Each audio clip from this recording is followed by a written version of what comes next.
Welcome. Thank you so much for joining us today on VFX and Chill. We're very happy to have you all in here. I am here with my very lovely friend, Seth. Hey, what's up, guys? It's me, Seth. Classically peaceful guy here. I love the energy you're bringing in here, Seth. But this is a little bit more of a chill space. You want to create a comfortable space for people. How's that? That working for you? I'm really tired of yelling at people. This is really making me want to quit my painting show and go cheat on my wife and then disappear. Hey, everybody. Welcome to VFX and Chill. I am Hashi, and over there is Seth Worley and Michael Zalabsky. And today we are here to talk about trees. And Seth, finally, thank God, it's been so long. Been waiting around for us to touch this topic. What's the deal with trees? Like, where do they get off? Why do we have them? Why are they here? Why do they exist? One of the many questions we're going to answer today on Visual Effects and Chill. And so I guess we want to throw this question to the audience, right? Yes. If you could throw anything into a tree, what would it be? Would it be me? Or would it be Hashi? Would it be something else? A car, roll of toilet paper. I don't know. There's so many things that we can throw into trees that would be very fun to do. But honestly, I've lived my life a little bit conservatively in terms of the things you've thrown into trees. In terms of wreaking havoc about town. I was never known to the local sheriff as those Hashi boys.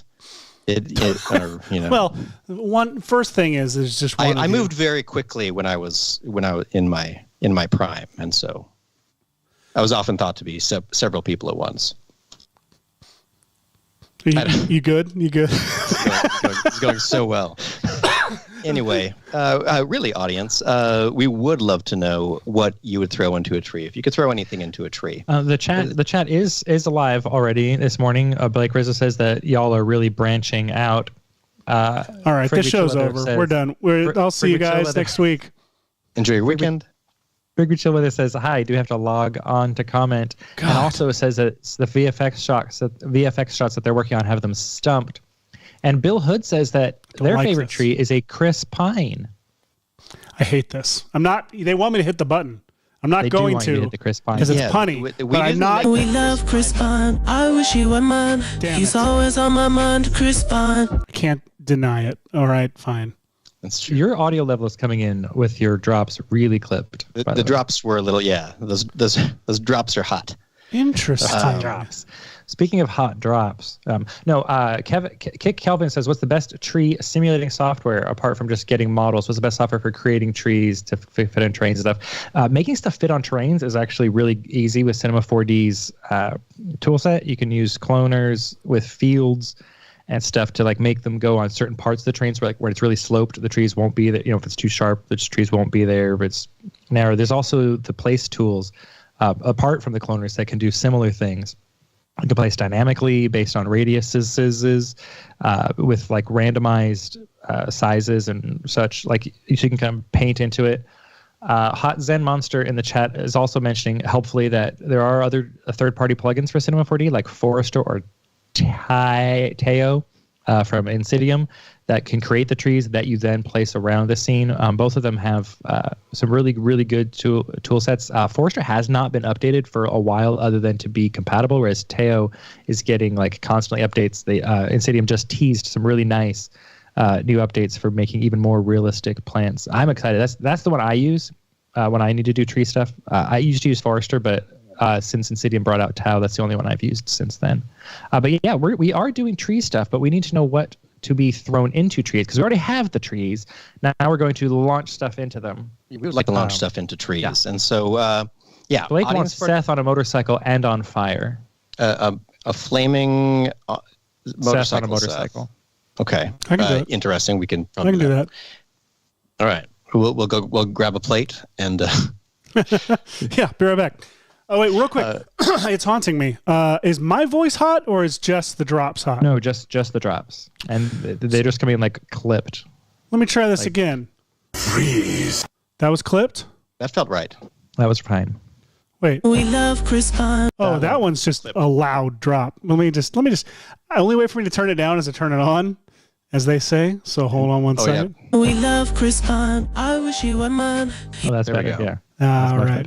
It's hard. It's hard. That's some nice pine. Yeah, it's See, hard. the Bob Rossi intro was clipped too, but I thought that was just kind of fit in with the PBS aesthetic. I wasn't sure if that was the actual. Yeah. I thought it was on Interesting. purpose. Let me see.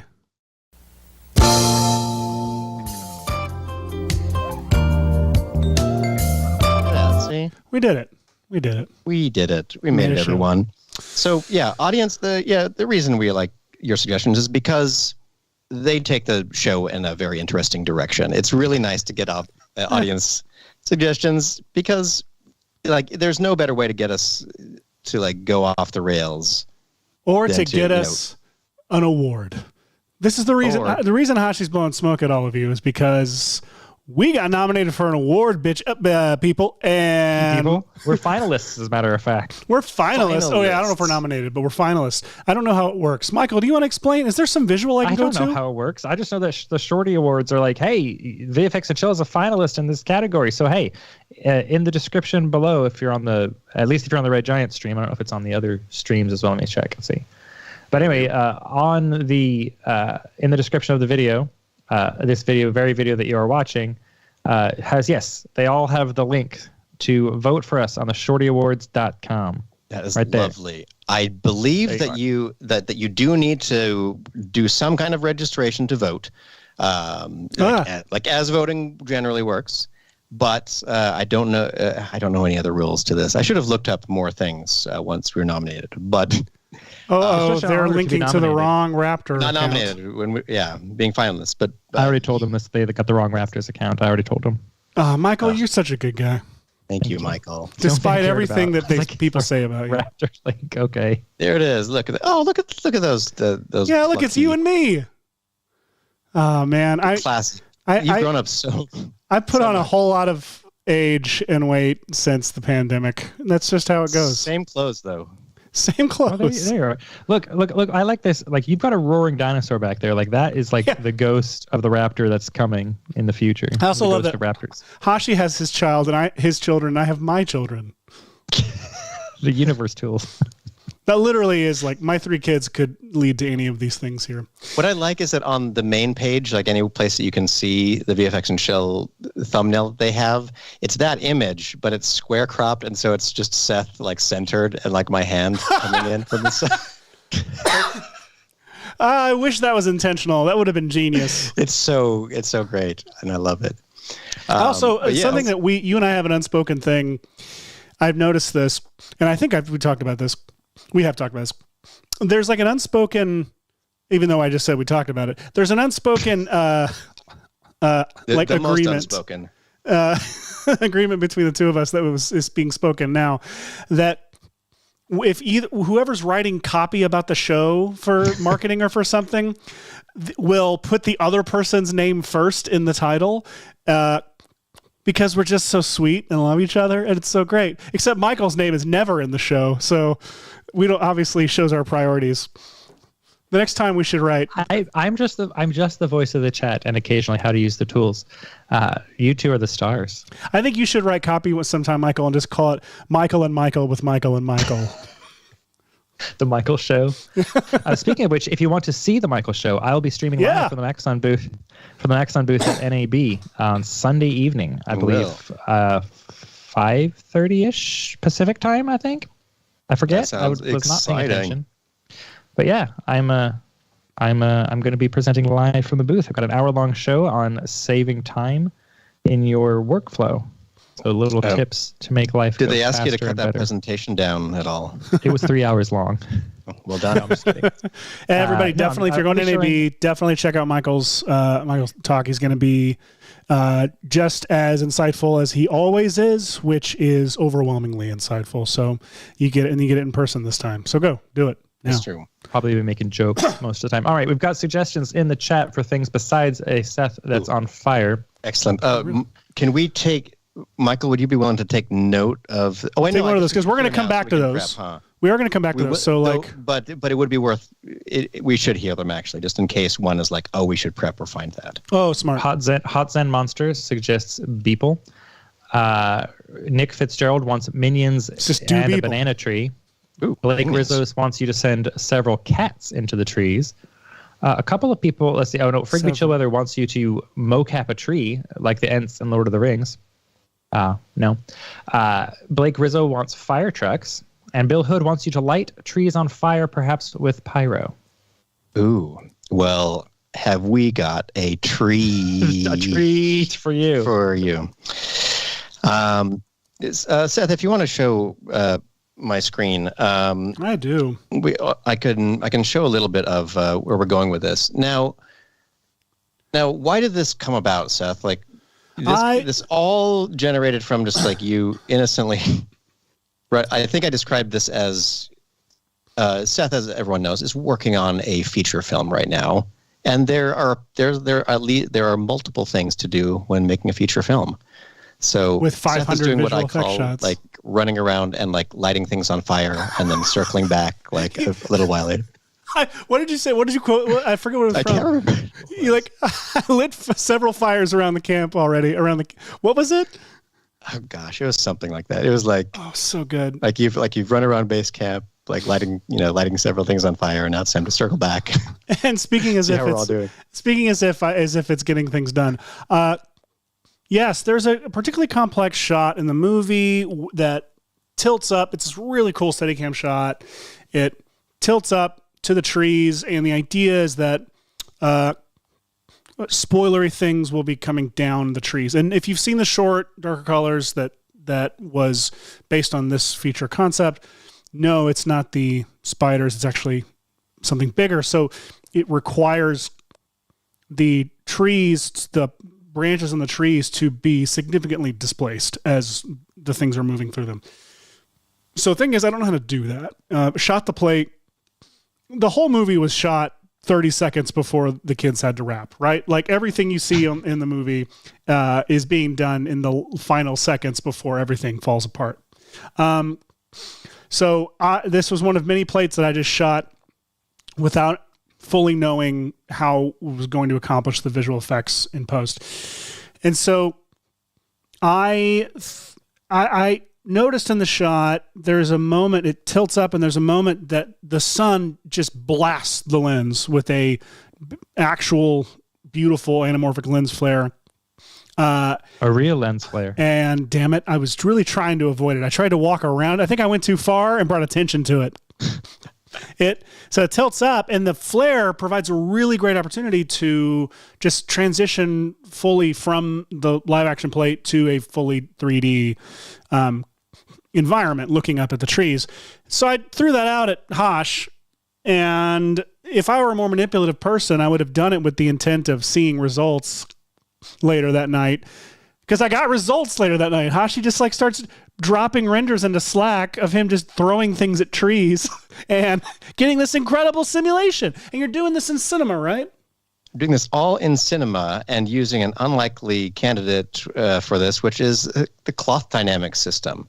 And specifically, like the reason I say, like I'm saying cloth dynamics, but I really mean the new unified physics simulations that are in Cinema 4D. So like I was a big fan of using, there are several types of dynamics. One is bullet dynamics. And that is like I have a tin can and I want to knock over a stack of them and they'll all bounce around and simulate that kind of a thing. Or a ball that bounces around and I'll set how much bounce it has and how much friction and stuff like that. But those things couldn't interact very well with stuff like a cloth simulation. That's something extra where you're aware of so many more points and things going on.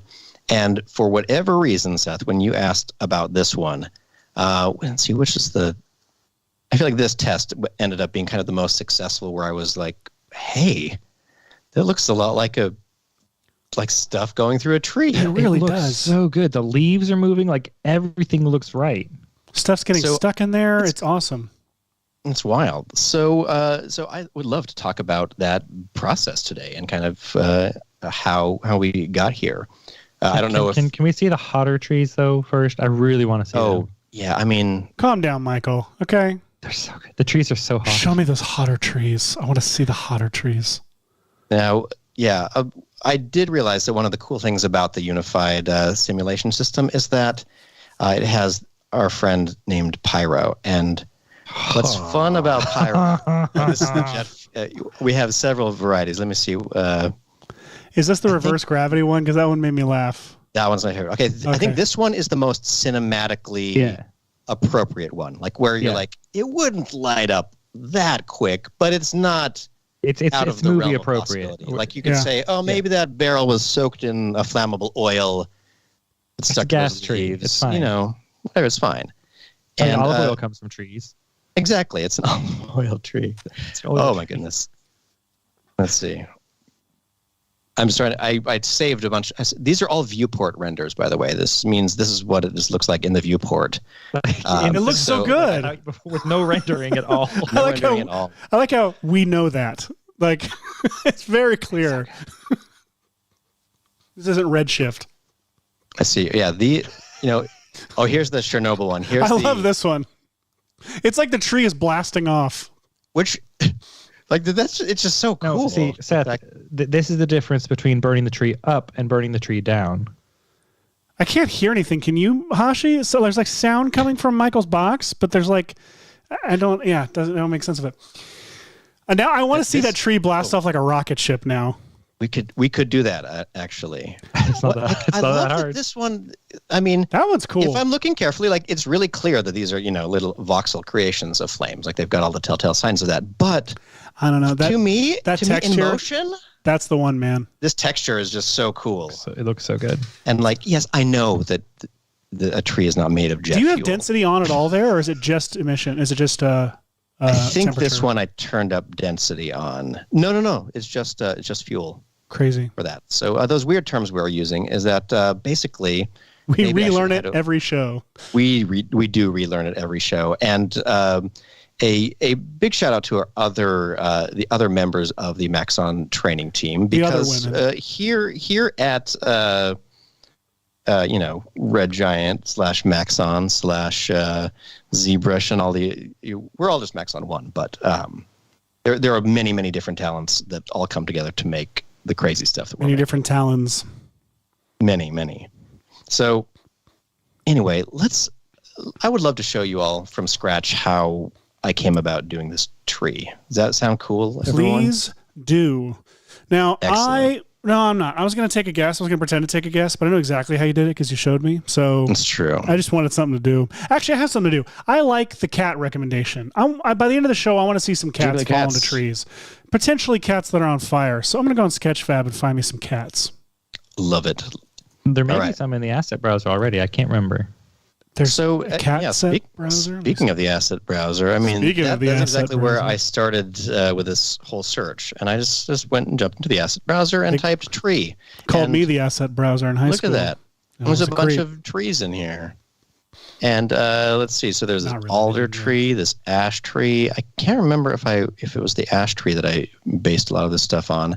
Honestly, you could pick any. There's a maple tree. Let me see.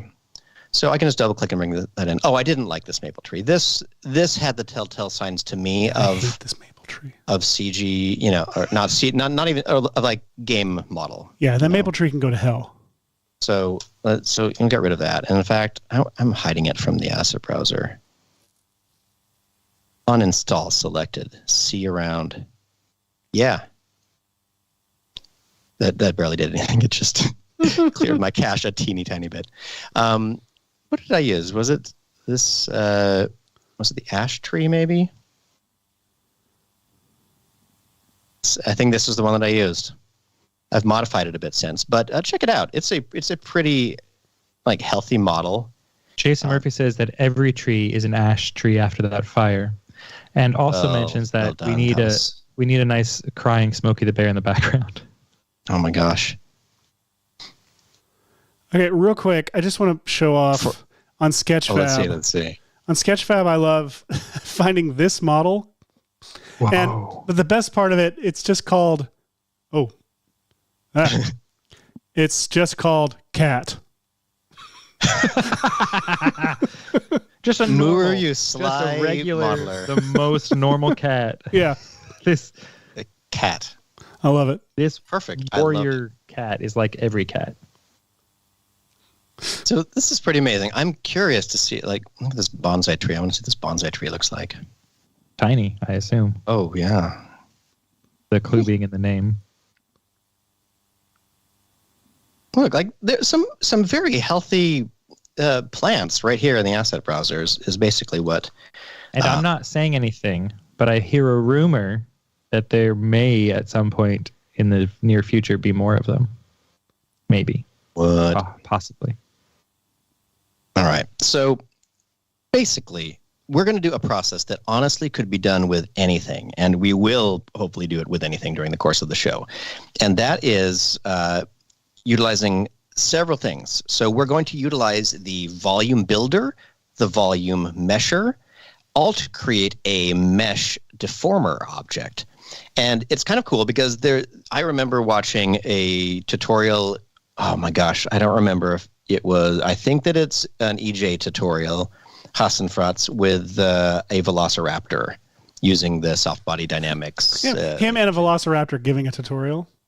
I'm nearly positive is what it was. So anyway, I'm pulling on a lot of, I don't know how to use Cinema 4D. So anything that I say is really a regurgitation of some of the very talented people on the Maxon training team and that work with Maxon to show us stuff. Speaking of BJ Hassenfratz, if you want to see more from him, he is presenting at 11:30 Pacific on Sunday at NAB, and on Tuesday he's presenting live at 3:30. So you've got two chances to catch EJ. He's presenting complex simulations made easy in Cinema 4D, and also my presentation I just checked is 4:30 Pacific time, which would be 6:30 Central. That's excellent. So yeah, you guys, you should all hang out with Beeple and tear it down while you or some. And just dance around at Times Square. Precisely. For those who've seen his Twitter.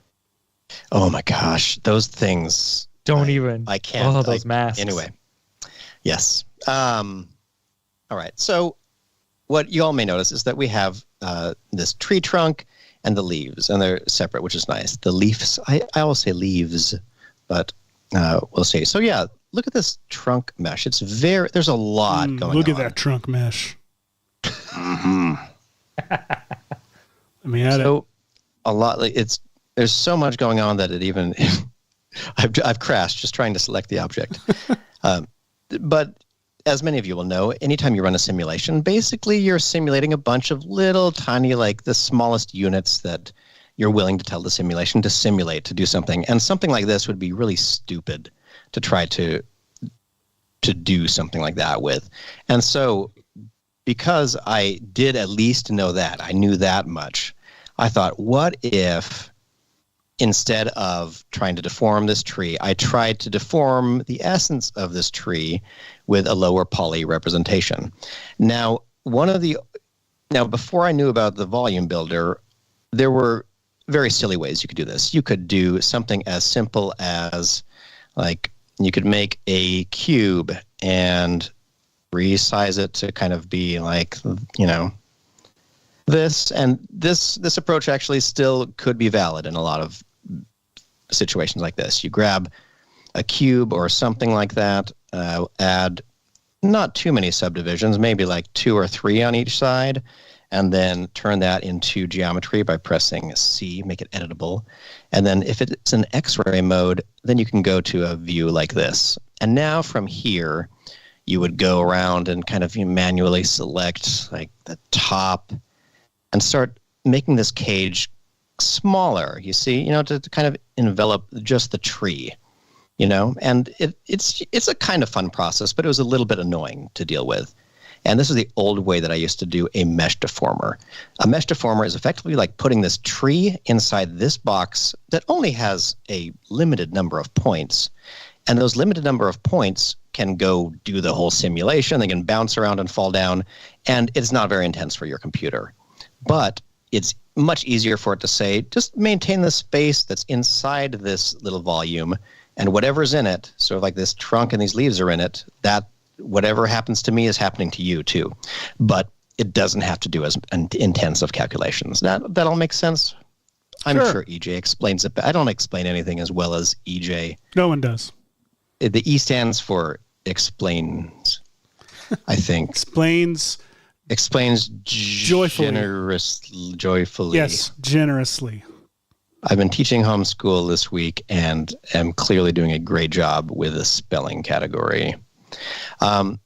So here's the trick. I know I've been vamping for a long time, and I can't see a clock from here, which is driving me crazy. So one thing that you can do to try to do all of that process is you can add a volume builder, and a volume builder is a little thing that you can grab something like this tree and throw into the volume builder, and now it has built the volume of all the combined meshes here as little voxels.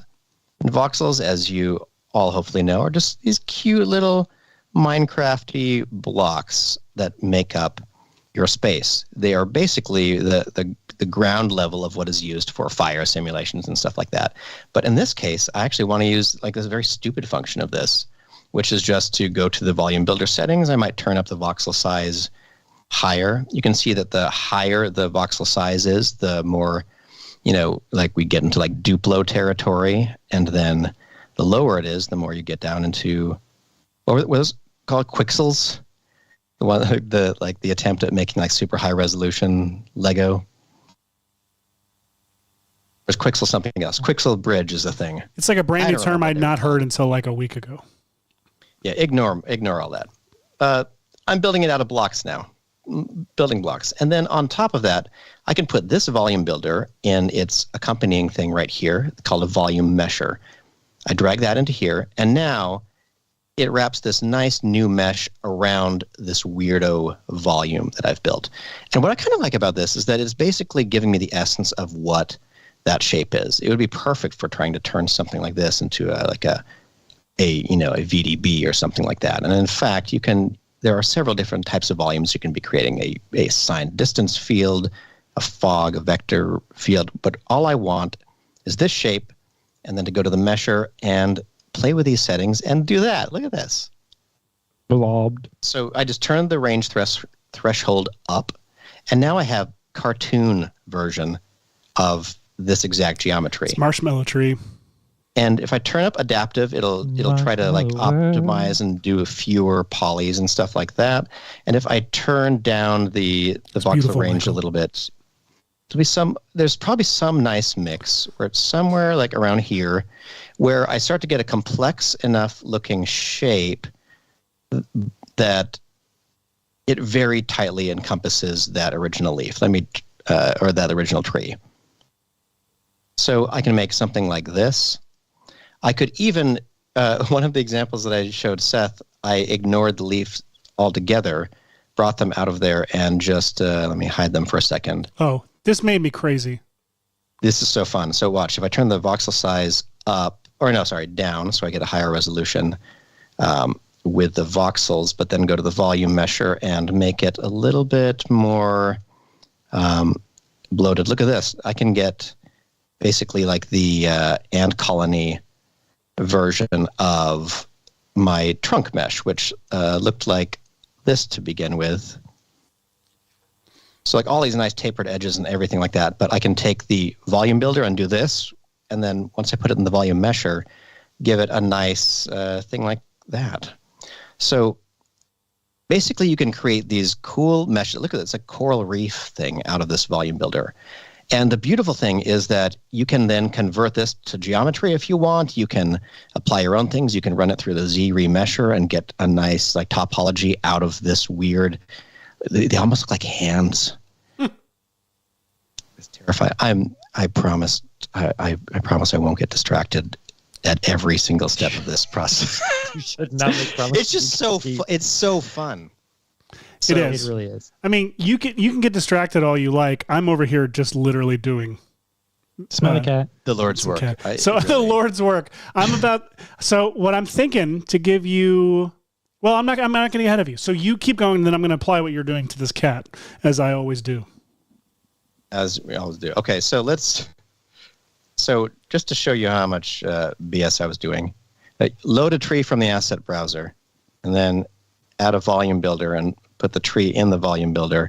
Once it's in the volume builder, create a volume mesher, put the volume builder in the volume mesher. And now you have this thing that you want to just bloat out until it creates an interesting version of the tree. Okay? Neat, right? I'm going to turn up the adaptive amount. You're doing this to create a container for the tree, correct? Exactly. I want a tree container that has fewer points than the actual geometry of that tree.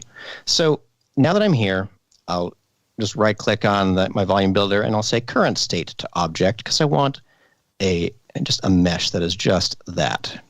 And no, wait, do you have the tree saved elsewhere? Oh, you didn't. The tree is just right out of the volume, right out of the asset browser. So the tree is still here inside this.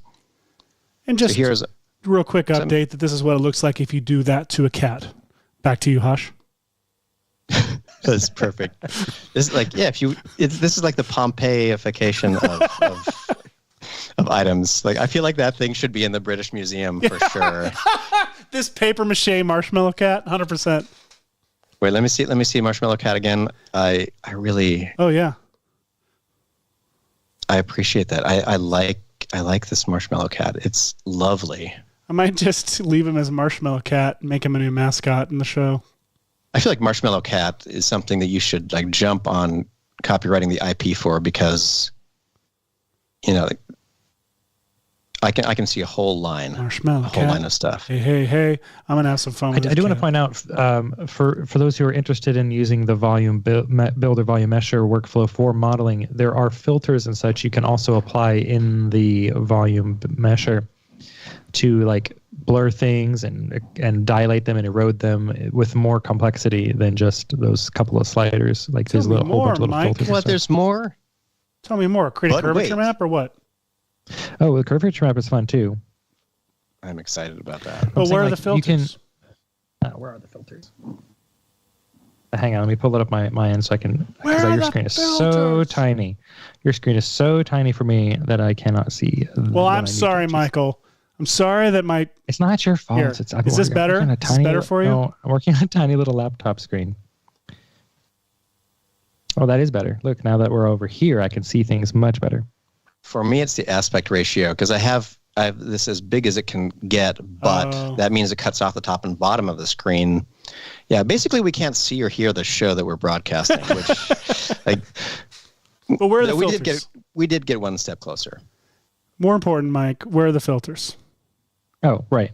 Hang on just a second. I'm waiting for my thing to load up on my end so that I can actually see what I'm talking about. I can talk for a second. And I didn't mean to derail you with Marshmallow Cat. No. I mean, Marshmallow Cat may interrupt at any time. It's like a real cat, but made of marshmallows. So we've got regular tree and now volume container. So it's bigger than it, and it has all this stuff. But now on top of this, to make it even easier for the simulation, you can additionally do stuff like throw this into a polygon reduction piece like that.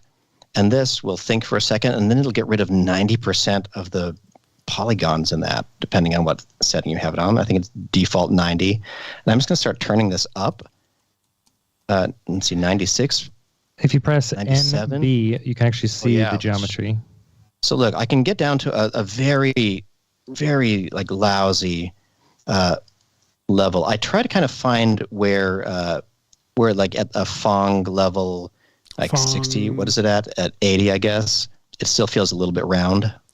So I like this. This feels like this just feels pretty cool. So I'm going to grab this. The filters are in the volume C. Are in the volume builder.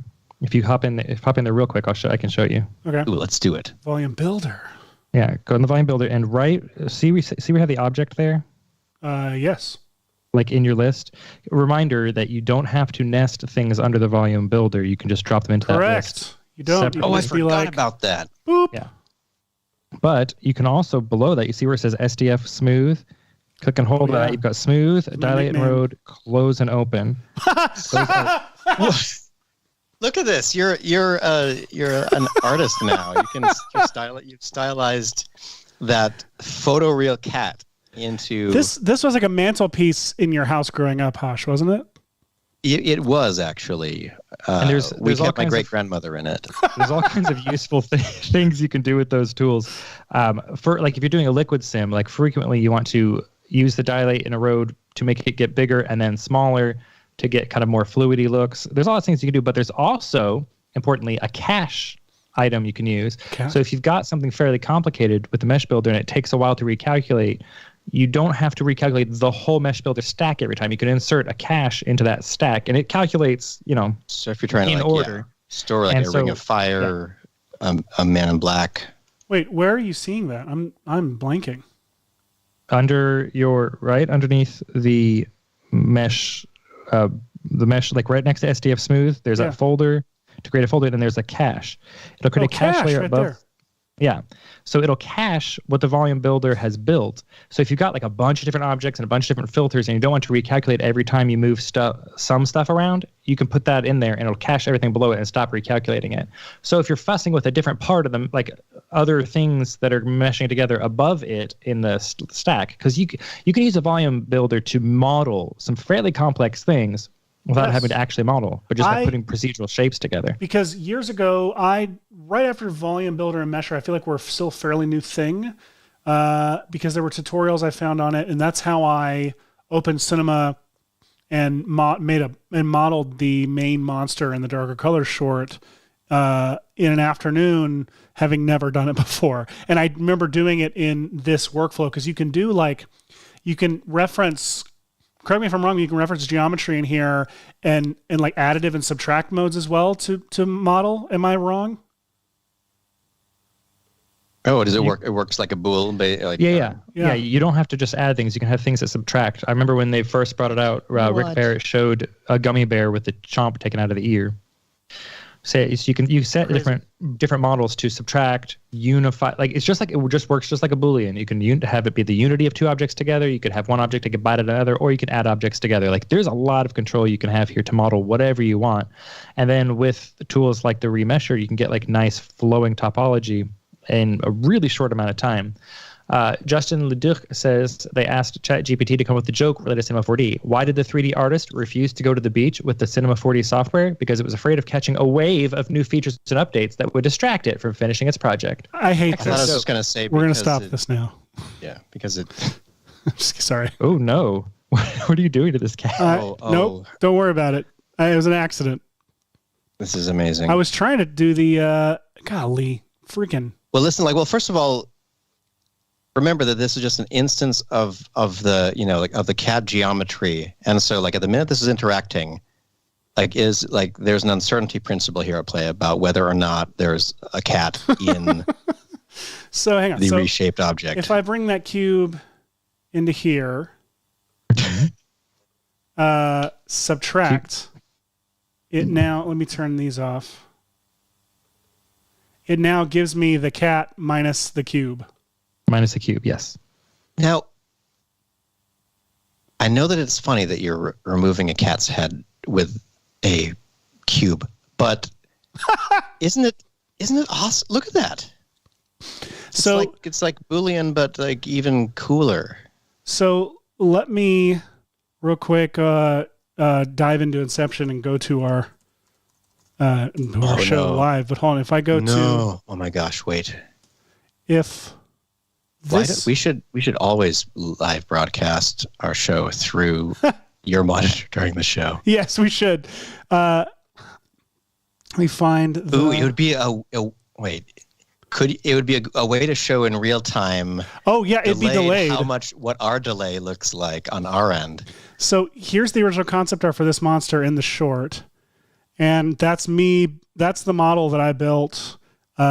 Using the volume mesher, this stuff and Hashi rigged it, or I guess Hashi, you did something and we hired someone to rig it. I think I literally just did that. Like I did that. Whatever. Hey, that's my desk. It's your desk, and that's you. But yeah, literally, I can make that. It helped that it was based on a kid's drawing, so it needed to look stupid and bad, but pretty crazy. that you can do. The volume Seth builder. ragging on all kids' artwork. Yeah, kids suck at drawing. They're the worst.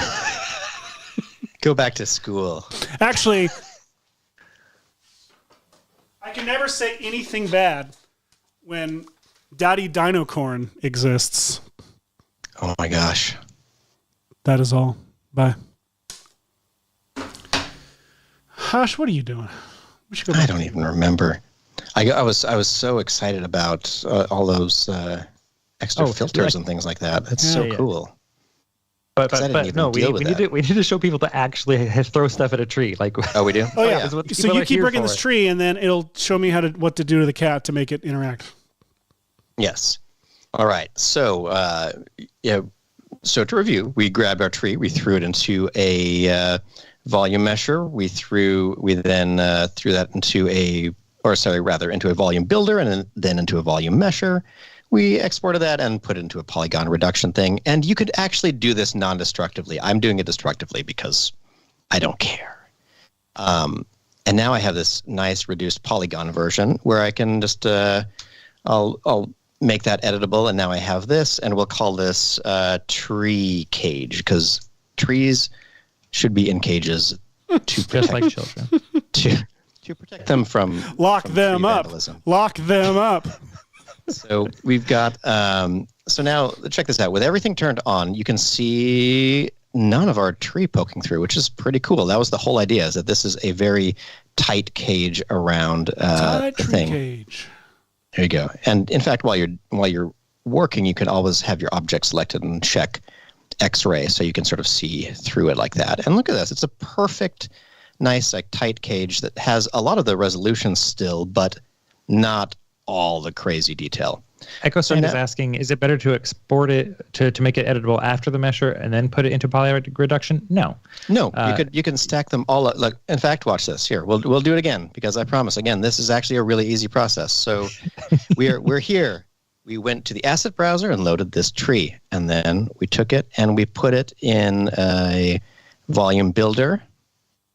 And in fact, we didn't even need to do that. We can go to the volume builder and say, your volume that you're referencing is the leaves here and this trunk, and now they're in the volume builder, even though I kept them out here. And now we'll put the volume builder in the volume mesher, and now we can kind of take a peek and say what settings we like. I want this the voxel range a little higher, a little bit more bloated, and I'll turn up the adaptiveness to reduce the polygon count a little bit. And then we'll add a polygon reduction object above that, and then take the whole thing and place it in there. And you'll see right down here in the bottom corner that it's thinking for a second. You'll see how many polygons it has to begin with. And whatever it is, by default, it's going to reduce that to 90% of the polys in this. And you're barely going to notice a shape change, I think, especially for something this organic. And it's almost done thinking about it. You can see in the bottom of the screen, and now it's done. Oh, okay, fine. So it's very visible, but it did. But just put it in the correction deformer, and then it'll fix everything, right?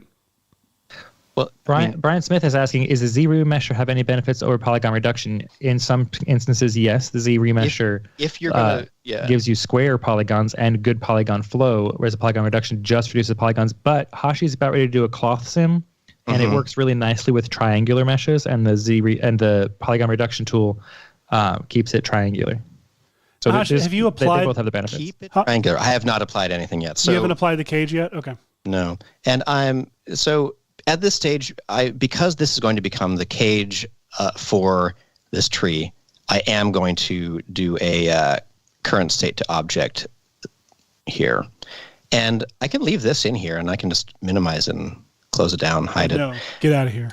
It's gone. And this volume to keep things mesher fast, you can deactivate all of the things underneath the thing. Boom. Yeah, there you go.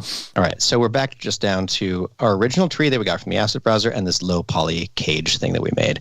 And now comes the real fun. Let's add a ground plane and scale that puppy up. This asset browser tree did actually come in at a truly large scale, which is kind of cool. And I'm going to leave the high-res tree hidden for just a moment in here. Let's label it for fun. And now I'm just going to go to what is labeled the cage right now. the cage. And we're going to add some tags. Let's go to the plane first, and let's add Do you label your volume mesher, your cage? tags. Say again? Your volume mesher, that's what you labeled the cage, the object Exactly, version? yes. Okay, cool. So this is the thing that we created with the volume mesher. And, let's call it Mesher Cage. That's Nicolas Cage's firstborn. Wait, there we go. Ignore me, please. I have no reserves for dad jokes left this week. Dad jokes. That's it for this week. That's the only. That's it. The only dad joke you'll hear. All right. So simulation, and we're going to simulation tags and not bullet tags. There's a nice difference because we like the simulation tags. And in here we've got this nice one called a collider. But wait, and Hush. it does what Hush, a collider what's does. the difference? What's the difference? The difference is bullet dynamics are kind of the old way of thinking, where you have things like a bowling ball or a collider body, like basically like an unstoppable object and a moving object, like tags. It's great.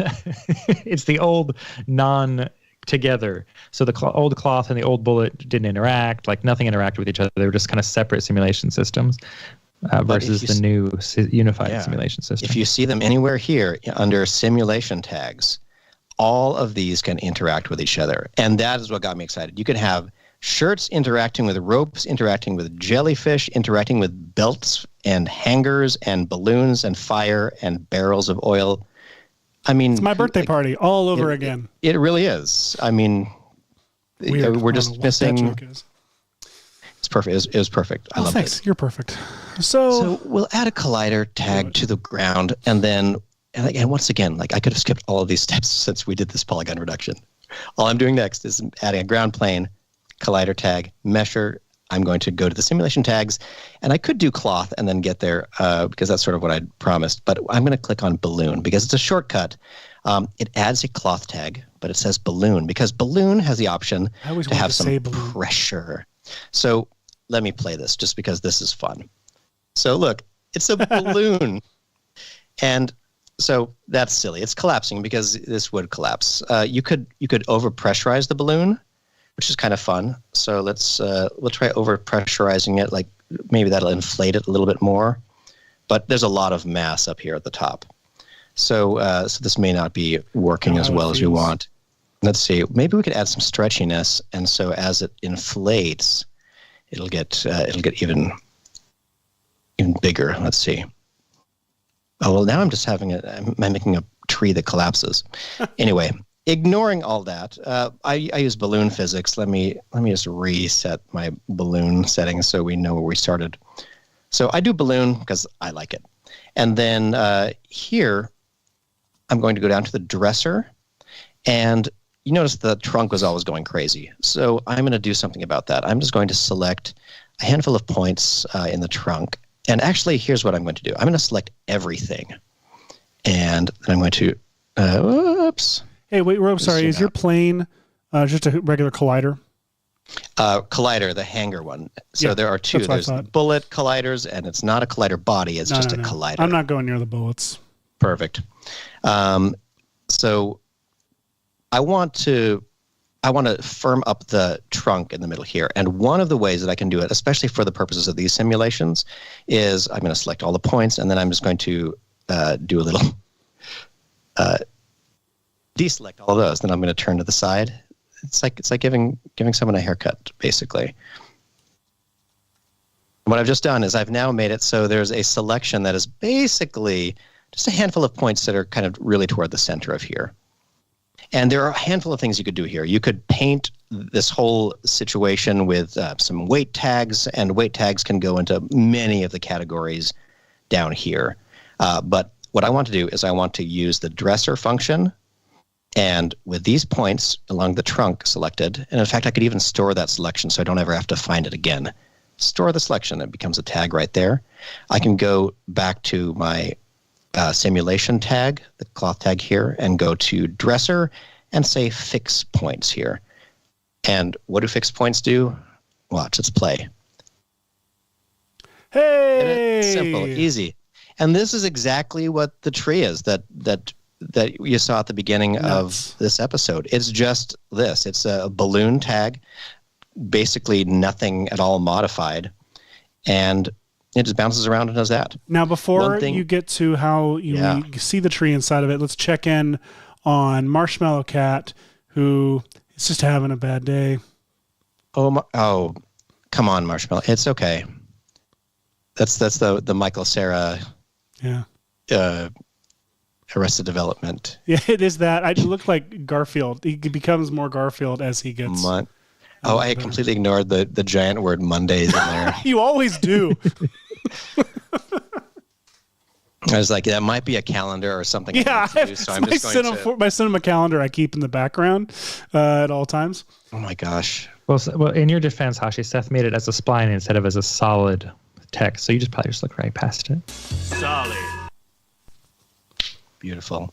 So check it out. So Cinema has no problem calculating this crazy bounciness.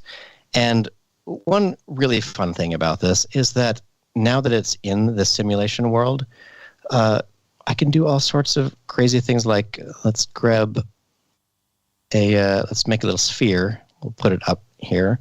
And I want this to interact too. And let's just go and do the same kind of thing. Let's go to simulation tags. I'll just add a balloon tag here. And here on the balloon, I'll make sure it has some pressure. But I'll turn its bendiness and stretchiness down. So that means it's basically just a bowling ball now. But right now its mass is 0.0 or it's 0.1. Let's say a bowling ball weighs, I don't know, 8 pounds. That's not what that means at all. That's not even how mass works. But I'm going to press play. And now watch this.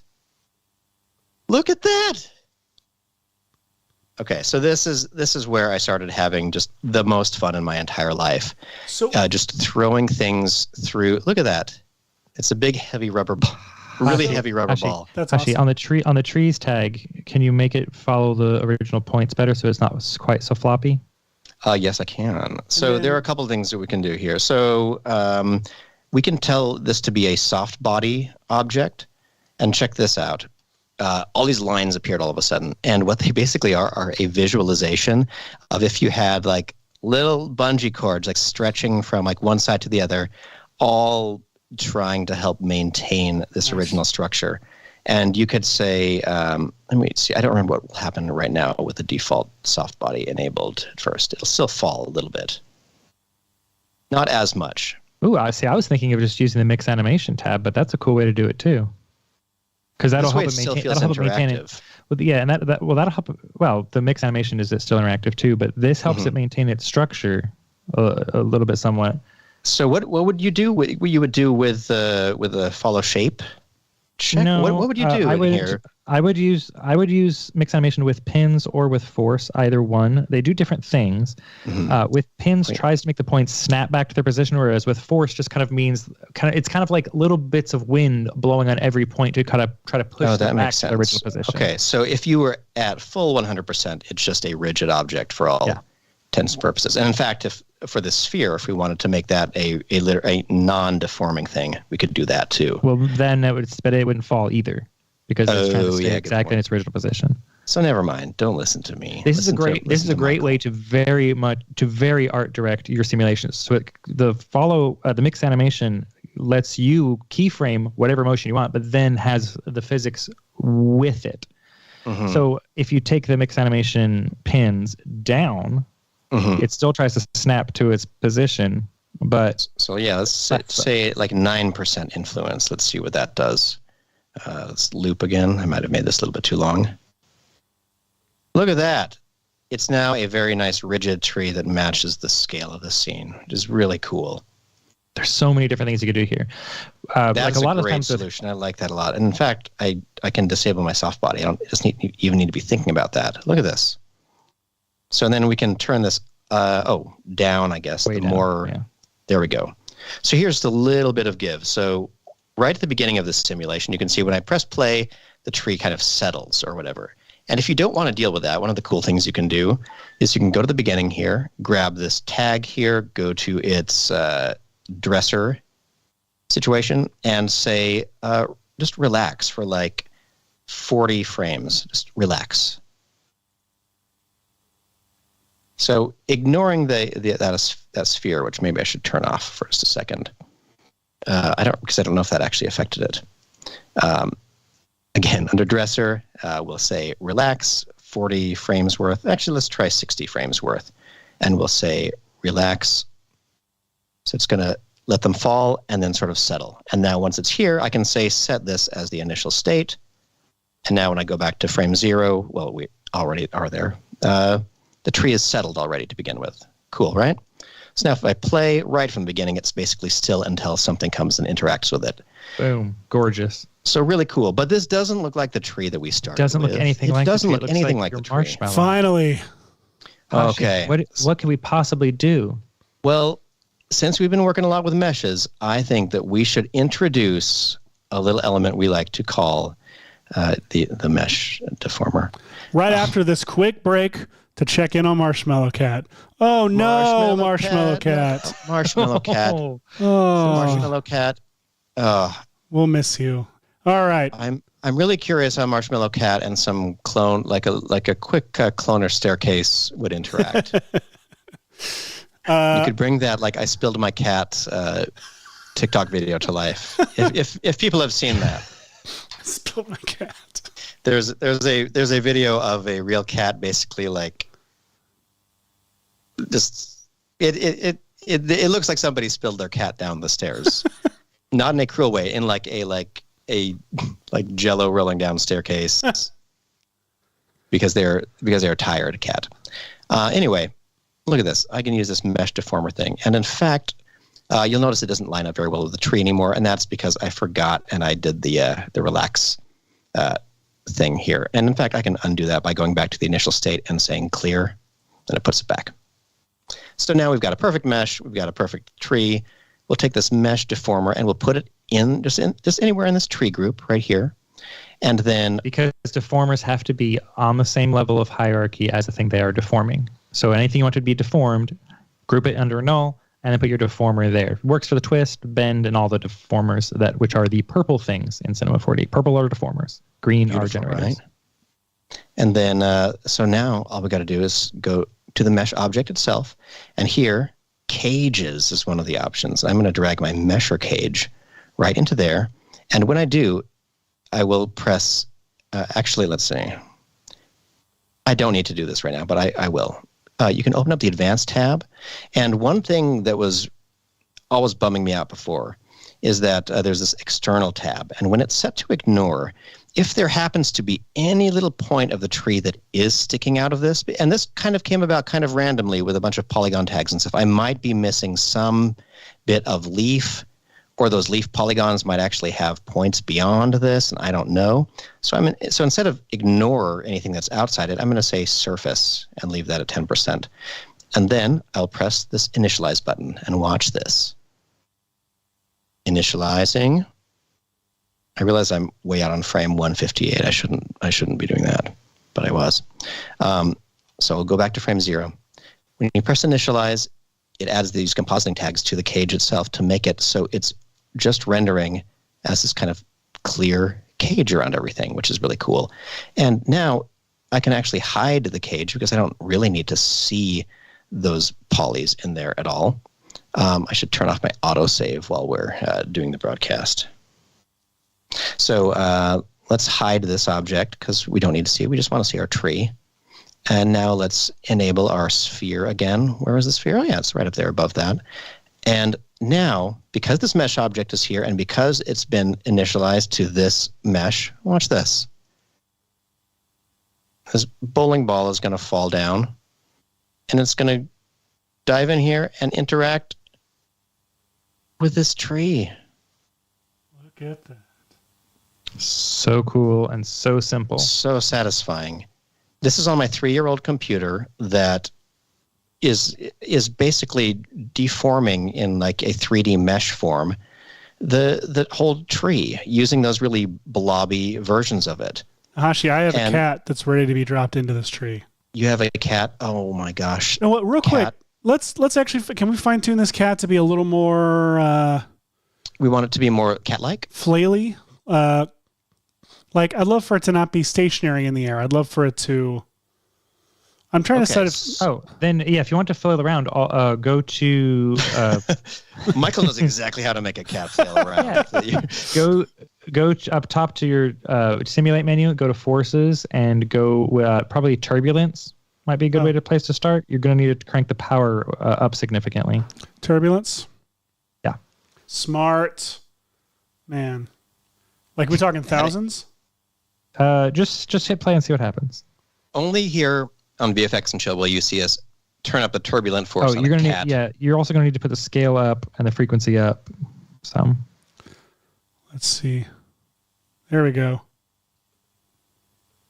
But yeah, turn the strength like way up. And one other fun thing to mention is Seth and I have played around a lot. Oh gosh. Why? You know what's great is if I reset all these coordinates and then hit play. Oh, it's Seizure Cat. Oh, Seizure Cat. This is really who is this Blake's fault? Whose fault is this again? I don't remember. Yeah. Cycall says you should change the turbulence to be in force mode, by the way. Oh, smart. And then one other thing I'm going to do. Okay. The strength can go a lot lower when you're in force mode. Wow. Oh. Okay, I'm going to Kitty. make this even more chaotic. A cat loves chaos.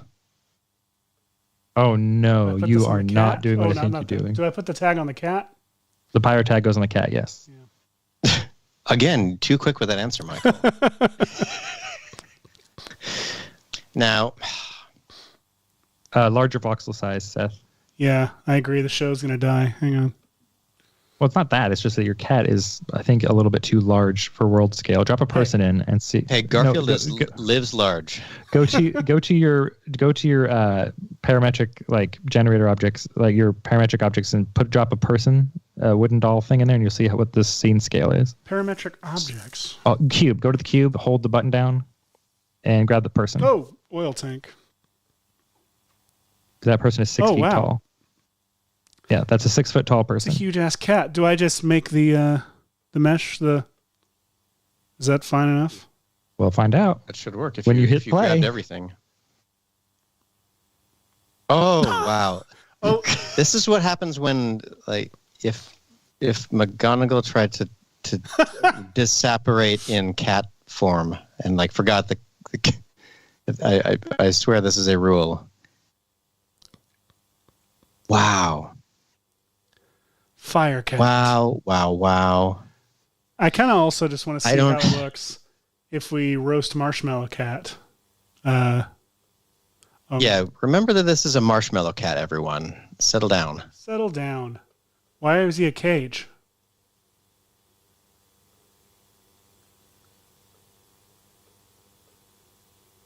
See, I think your cat cage could be even polygonally reduced. Yeah, probably could. There's marshmallow But still, cat. I mean, look at this. The fire sim, the cloth sim.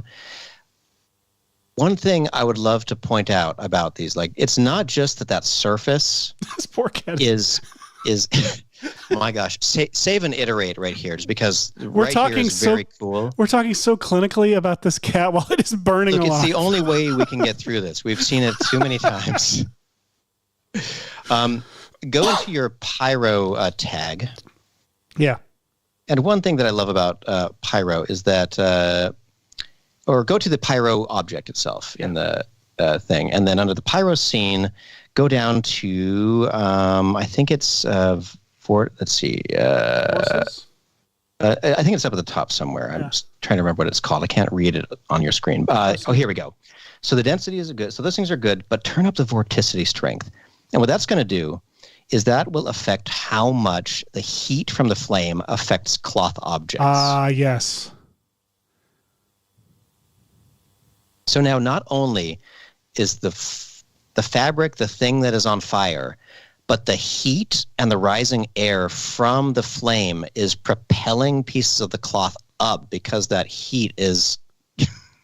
Good Lord. So let's just see. Oh, Seth, I should also point out that now that your cat is smaller, like if your cat is smaller, you should also you need to change the scale of your turbulence to be more appropriate to the size of your cat. Right. And also keep in mind that turbulence is also affecting the pyro. It is. Unless you tell it not to. I can tell it not to by going down into here. Isn't that the coolest thing about the world of physics simulations? You can just be like, oh, yeah, ignore the wind. Trees. Ignore the wind. My favorite Van Halen song. John J.R. Robeck says, what's this game? Exploding Kittens. Indeed, one of my favorite games to play with friends. I should point out, it's a card game, not actually exploding. That's a fantastic game. I'm a big fan in this house as well. Brian Smith is asking, is there a feline smooth as well as a spline smooth? Psychol is pointing out this is now a smelly cat. Frigby Chillweather is reading Old Possum's Book of Pyroactical Cats. And I don't want to skip that Frigby Chillweather says that plants hate the end of the financial year because they have to file their philo taxes.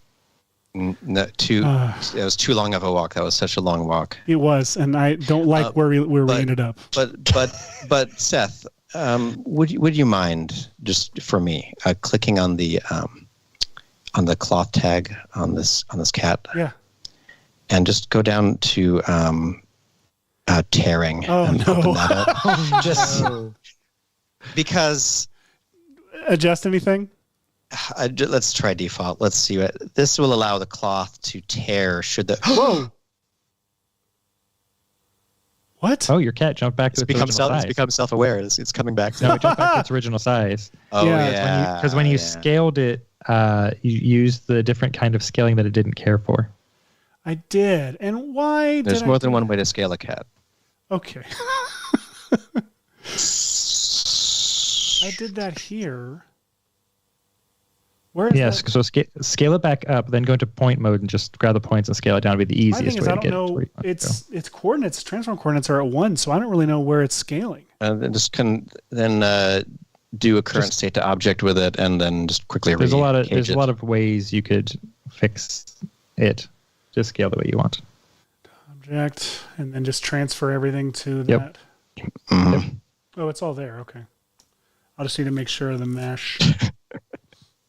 I don't know why it's hilarious to me when the cat grows from one size to the other. That's not. It's because it looks like an 80s like transformation thing, like effect. Where it's like, yeah, it does. Seth, did you tell us where we got this cat model from yet, by the way? I got it from Sketchfab. It's a Sketchfab thing. Where is the cat? It's by Fripoli. It's named Fripoli by. We can't see it. This one was actually called, stylized cat wearing armor and a uniform. Yeah, weirdly enough, from Guillaume Bolis. I do not know how to pronounce Guillaume. Guillaume Bolis? Bolis. We're gonna say. Sure. Well, the cat's name is. Oh, please don't anyone let this artist know what we've done to their cat because this is their actual. Yeah, cat. we're sorry. It's their actual cat. I They didn't made check it CC to attribution. like, the kids through its passing. Doesn't say you can't light on. Oh my God, Josh, you made it so dark. All right. Hang on. Let me turn off the fire. Turn off the fire. Hang on. So. Oh, we're back to the right size somehow? Okay. I don't know how that happened. I have a feeling, Seth, that if we end up doing any more live presentations, that opening with a cat that you can tell is in a physics model, it would just be the way to do any presentation we do from now on. Just start out that way, and just watch as a crowd of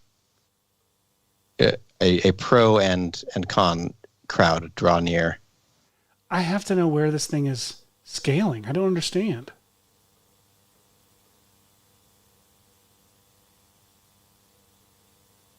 No ideas for anyone here? It's all over. No, I would have grouped them all and then like set current state to object and then retag them. Well, the problem is if I group them, they're not the same. Oh, hello, Santa Cat. Oh, hello. Yeah, he has negative snow.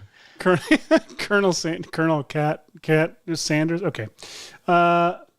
KFC. They wouldn't even have to change the. I'm just gonna have to name. revert to saved project. Now, nope. Hang on. It's okay if we're past the tearing cat. Like, it would be unfair for me to destroy all your progress just because I simply wanted to see the flesh ripped from the. No, we're gonna do as it. Caught on We're fire. gonna make the flesh rip from this cat, as Van Halen once said. I don't know why I keep attributing things to Van Halen. The wind one is because of the classic "Respect the Wind" by Van Halen from the Twister soundtrack, which is going through my head at all times.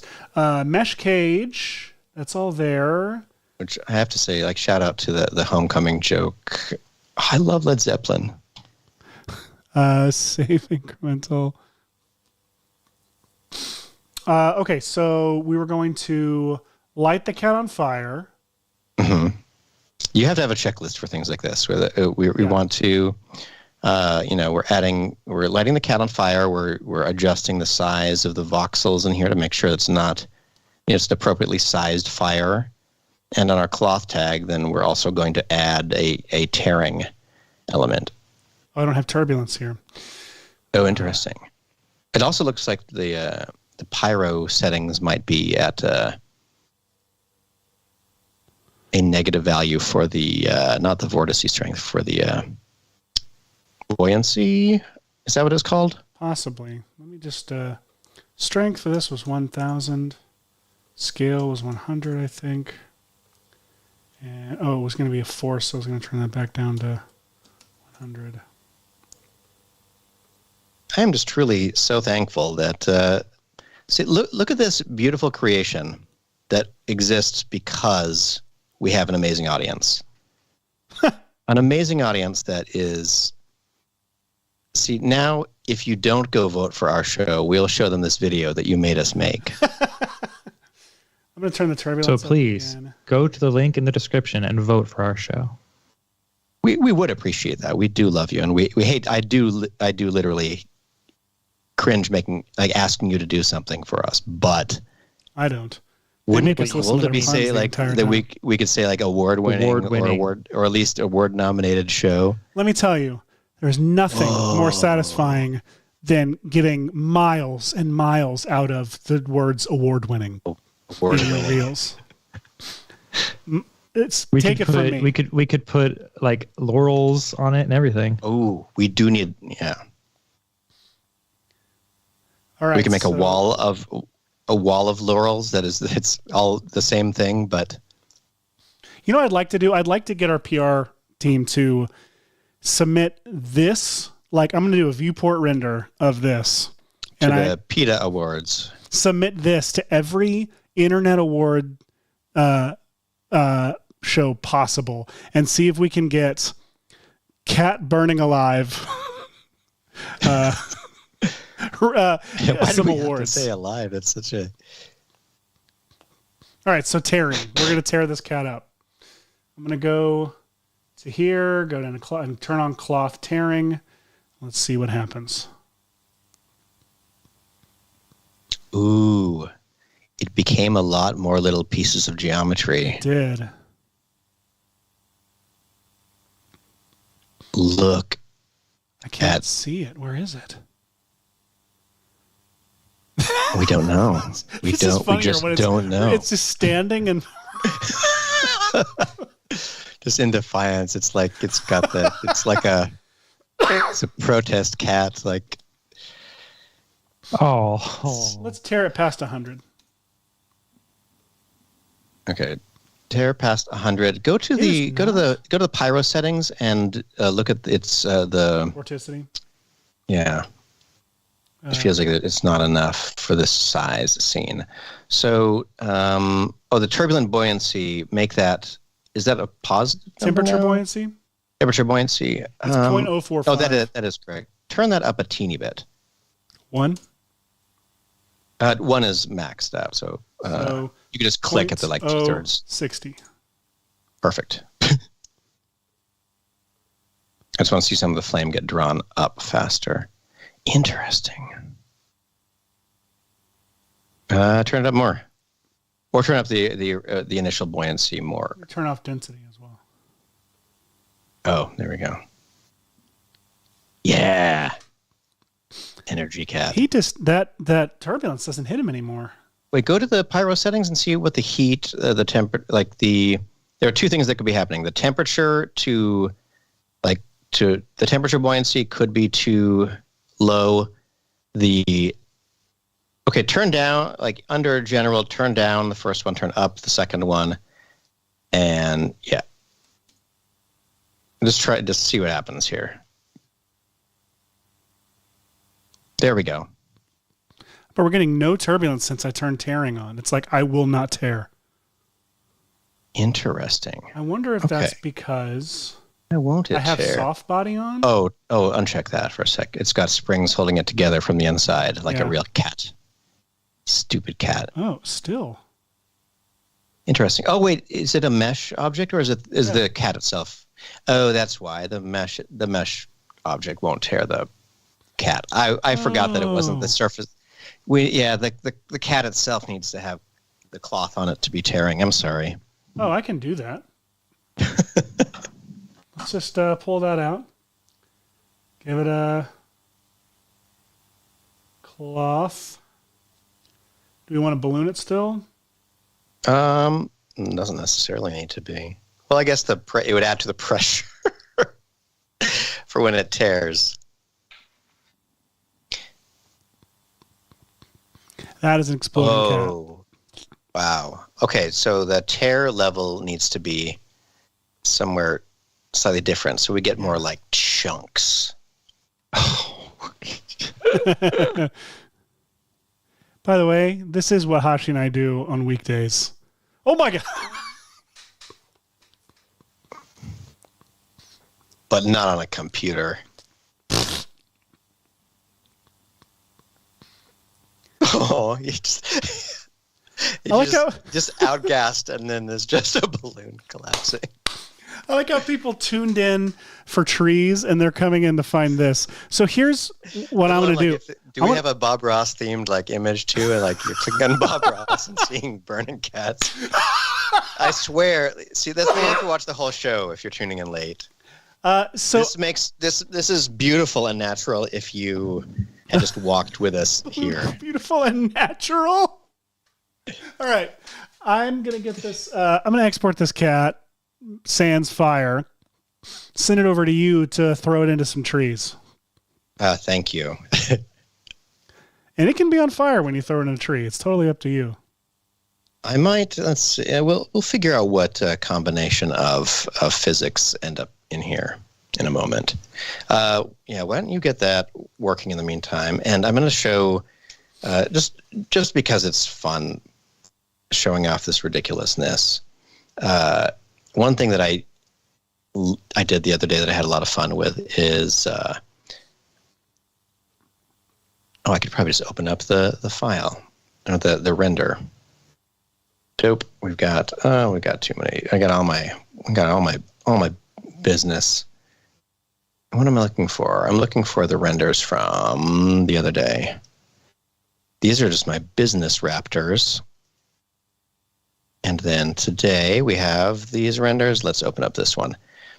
This one was suggested by Michael this morning, TPing a tree. Indeed. Which is great. Look at that. There's some physics interaction a little bit. And that's because of all of our dynamic systems work together again, which is really cool. So I can go to create a helix, for example, drag that up here, and then in fact I could just turn this right to. Oh my gosh, I've got to turn off my autosave, and then I'll be really mad that I turned it off later.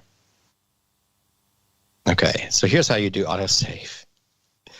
It's right here under, is it files handling? Autosave. I'm just going to let's just turn it to 15 minutes so it's not interrupting the show so often. There we go. And so the simplest way I could think of to create a bunch of string right away was to grab a helix like this and turn its height up, make it like a thing like this. And then any spline you can just go up to and go simulation tags. And remember how these all interact. You can just say simulation rope. And now that's a piece of rope. And when I play, did I press play? Oh, I wasn't at frame 0. I often do that. Let's play. Now it's a nice piece of rope just falling from the sky, and it's going to come interact with this tree, which is so fun. Look at this. Yeah, oh, it's a heavy rope. It is so heavy it is clipping right through all the tree, which I actually like the clipping properties of this because it makes it so this isn't such a crazy intense simulation. You just get, you get just enough out of it. But if I wanted this to be more like rope or toilet paper or something that would actually hang in there, I could go to the mass, and I'll change the mass down to like 0.1, and let's see what that looks like. I don't know if the spline is hard to see on the stream or whatever, but you naturally could always make this more visible by doing like an extrude on this helix, and then adding a whatchamacallit, a little segment here. Just add that little segment there, a little teeny spline. Wait, am I doing this? Wait, what am I doing? Was I thinking sweep, and I'm just doing something very silly right now? Oh, you can just say extrude.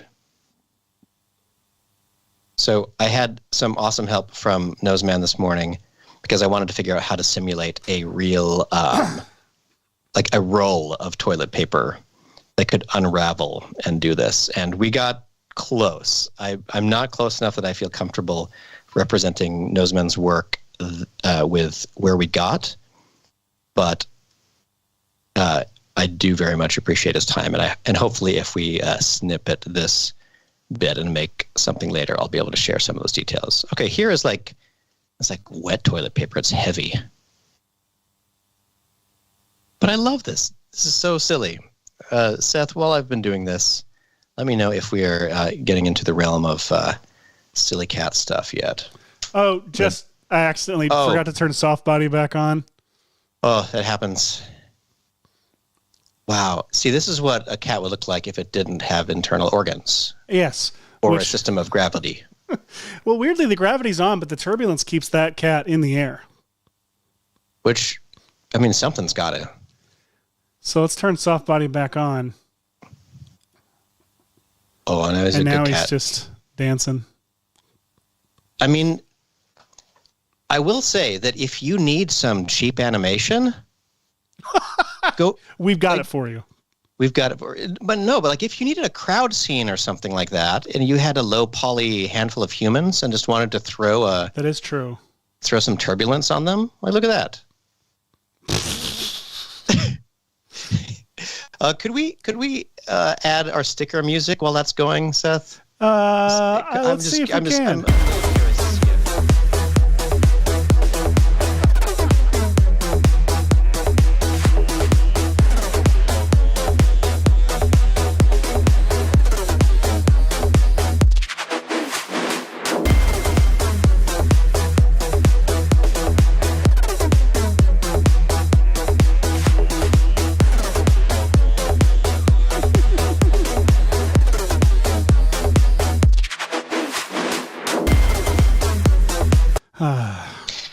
Always thought-provoking award-nominated VFX and Chill. Please make sure you go and vote for us at the Shorty Awards. All right. Back to you. Let's learn some things. Okay, so this cat is available to me now, so I can just go merge a cat into this project. Let's see. So what is today? Oh, yeah, today was the very well-thought-out something day. Yes, sorry. I have a little... thing, a Stream Deck button that'll create a new show folder for us. Mm-hmm. And if we don't have a topic, it just does something. Now, which cat should I bring in? Is it version 5? Oh, hold on. Let me save it. And there's, version 5 that I just saved. Okay, so let's see. I'm going to watch for its time to be modified. Let's refresh. Yep, updated right there, live in front of your face. Okay, the turbulence came. Look at this. This is how unified the system is. The turbulence came in, and upon merging... Ooh, what happened to that cat? The turbulence immediately... I don't like that for that cat. Okay, so... well, there's your problem. I don't think we need to finish this autopsy. Michael's hard at work because there are things happening that I think would make him laugh. And he has the most straight face. Is about to go live, present a bunch of cool stuff. Or he is done with our bullshit. I was looking up stuff because I didn't think that the vorticity stuff is affected how much it would drive the other simulation stuff, and it isn't. Oh, what is it? Vorticity setting. Hang on, let me read it again so I can make sure I'm saying the right thing. It affects how much the fire move. It affects how the fire moves. So lowering that makes the fire look more like candly, and the other it doesn't curl around itself as much. Vorticity is how it curls around. I'm trying to look up how much effect it has on other cloth things currently is what I'm looking for. Well, Hash, I just dropped those cat textures, by the way, into the 3D stuff folder so you can reconnect. So if you ever need to deal with a cat that comes in and you don't want this unlucky cat, you can go up to your window, Project Asset Inspector, and it'll show you all of the files being used to generate your project. And you can just grab all these ones here, and I'm just going to say,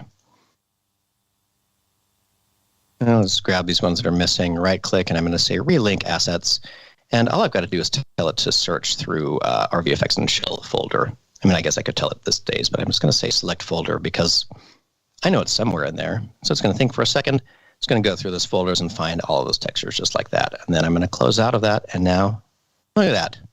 See how easy that was? And I hate doing stuff like that. I hate it. But it's so easy. It was. It really was. So the turbulence is here. I'm going to tell the tree to ignore this turbulence because it's too exciting for me to see the tree going wild and the thing having that. So we're going to go to the mesher cage for the tree. We're going to go to its cloth tag right here. And then under forces, I'm going to drag the turbulence down into here and say exclude the turbulence. Cool, yeah? Yeah. So now, to move the cat, it's just like in Olivia. Now the next stage is to move the cat. And then I freaking love those books. That line and the interaction with the cat. Yes, it's so good. We've got the cat and the mesh is. Wait, what is going on with the cat? Nicolas Cage is okay. This is the cage. Yes, this is the it's cat. Clearly labeled. Sorry. It's very clearly labeled. We both have ground planes, and I was really confused as to why one was... Okay. Okay. Here we go. So we're going to move just the cage, and that should move everything about this cat up to here. So this is a common firefighting... This is a nightmare firefighting situation right there. Well, if you let it on fire, it is. It's about to be. So this just went from a one alarm call. Here's the one alarm call. I know I could have scaled the cat, but instead, God, did you do what I think you did? Do cats always land on their feet? Okay, what I want this. Oh my gosh! This he's gonna say. might be. This is the most realistic animation I've ever created. Look, and it's interested in my cursor. Well, look at him. If you're watching the feed, it's interested in the VFX and Chill sticker up top. Oh, it is. I would be too. So good. I would be interested in that too. So look, what is up there? What is up there, Cat? Oh my gosh, I don't know what you're. This is the best animation we have ever created. Save an increment right now. Save an increment. Gosh. Okay, save this project exactly as it is. And then what I want you to do is I want you to make either save it and then increment and save, so we could never lose this one. And even if you accidentally by default hit Control S. Exactly. Okay, so what I want to do, and I don't know how to do it, I want to make that cat and the tree, neither are on fire, but the second the cat hits the tree, I want them both to engulf in flames. That makes sense. Yes, that is what it does. Indeed. Okay, so it's saved, and now in just a second it should be incremented and saved. Yes, it is. Okay, so my God. Okay, so to do this next stage, here's what we're going to do. We're going to go to my mesher cage, and we're going to go to, actually, I want it to be about the same thing. So let's grab a sphere, and I'm just going to put this little sphere right in the middle of the tree, because this is like a visual effects thing. This is like a little squib style thing. I can hide it, too. I don't need to actually make it any smaller. I'm so excited. Okay, so on the sphere, we're going to go to simulation tags, and we're going to call this a pyro emitter. Basically, it's a matchstick, okay? And now that'll create a tag on that sphere, and it will create the pyro output, which is basically a shortcut to the simulation scene's pyro controls right here. So you can control everything you want to about the pyro scene itself here. But this is basically like a match. So to make this a match, I'm going to say it has the temperature and density enabled. Those are the two things that make something generate fire. Now, but it will turn on, though, at the beginning of the... It will turn on right away. So that's the thing is, right how do we make it not? Play, how do you make two things that aren't on fire, light on fire when they hit each other? Just like this. We're going to go... Do you want the flamey explosion to happen where they're interacting, or is it just like the cat lands and then from the base of the tree? Both are funny. Let's start with the moment of interaction. So we'll put the sphere up here. Let's see, where's the cat land? The cat lands there. Okay. So I'll put it maybe around here. Very important work that we're doing for science. I'm not gonna scale this cat either. I think that we nailed it so well. So here I'm going to save this, and I'm going to wait for a second. I don't know why this file is so large when it saves, but let's go to the pyro tag. Oh, under pyro, I'm also going to go to scene, and I'm going to tell it. Wait, ignore turbulence. Where do I say that? Simulation. Do I just delete it from here? I don't know. I wanted the equivalent. Sorry, what are you trying to do? I want to I'm still looking up exclude stuff. The turbulence object from the pyro. You want to exclude the turbulence object from the pyro? Yeah. Or does it not matter? Is it not really doing anything? Where's it at? Because it's so there's a turbulence object that's helping the cat move around. And I like that. Go to your pyro output. Go to pyro output, and then under forces, exclude, drop your turbulence. Yeah, there. Sorry. I knew that and I wasn't listening. Pyro output, then the pyro scene tab on the far right, and then forces at the very bottom. You can say exclude. Oh, it's way down here. Sorry. Yeah. I looked at that tab, but I did not scroll down. Okay. What have we got? We've got a teeny bit of time. So we're going to go to the pyro tag here, and I'm going to uncheck both of these pyros for just a second, and I'm going to find a frame. Okay, so these guys fall for a moment. Oh, I feel like it's trying to calculate pyro still. Press play. Ooh, something's happening that's not supposed to be happening.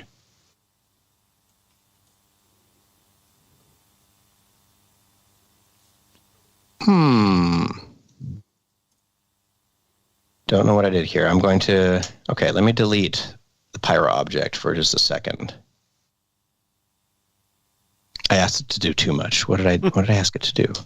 Delete that, and I guess in my scene settings I should just double check that under simulation that pyro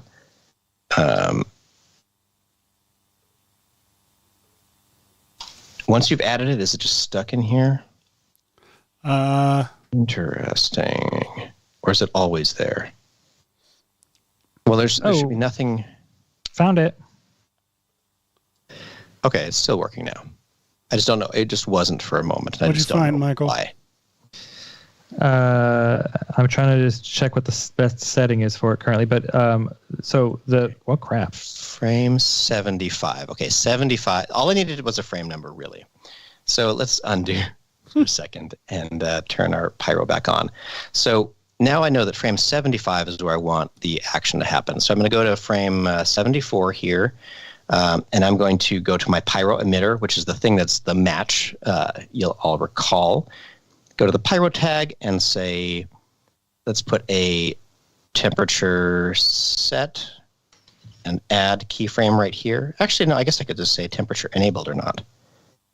So temperature enabled on this keyframe and the density enabled on this keyframe. But then we'll just go back one little frame like that and say don't be enabled. Whoops, that's the color. Density is not enabled. And the fuel temperature is not enabled. Okay, 2 keyframes right there and there. So now when I play through, what should happen if this worked well? Oh wait, no, it's creating a fire there. This thing about fire safety, I don't know. What did I do? Okay, this pyro tag, let's double check. It's temperature. Oh, why is the temperature enabled there? It shouldn't be.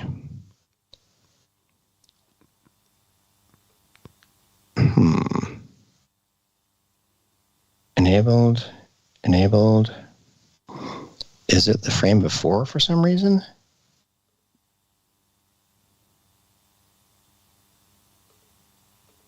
Okay, temperature should not be enabled again. I'm just trying. I know that it should just be these 2 keyframes.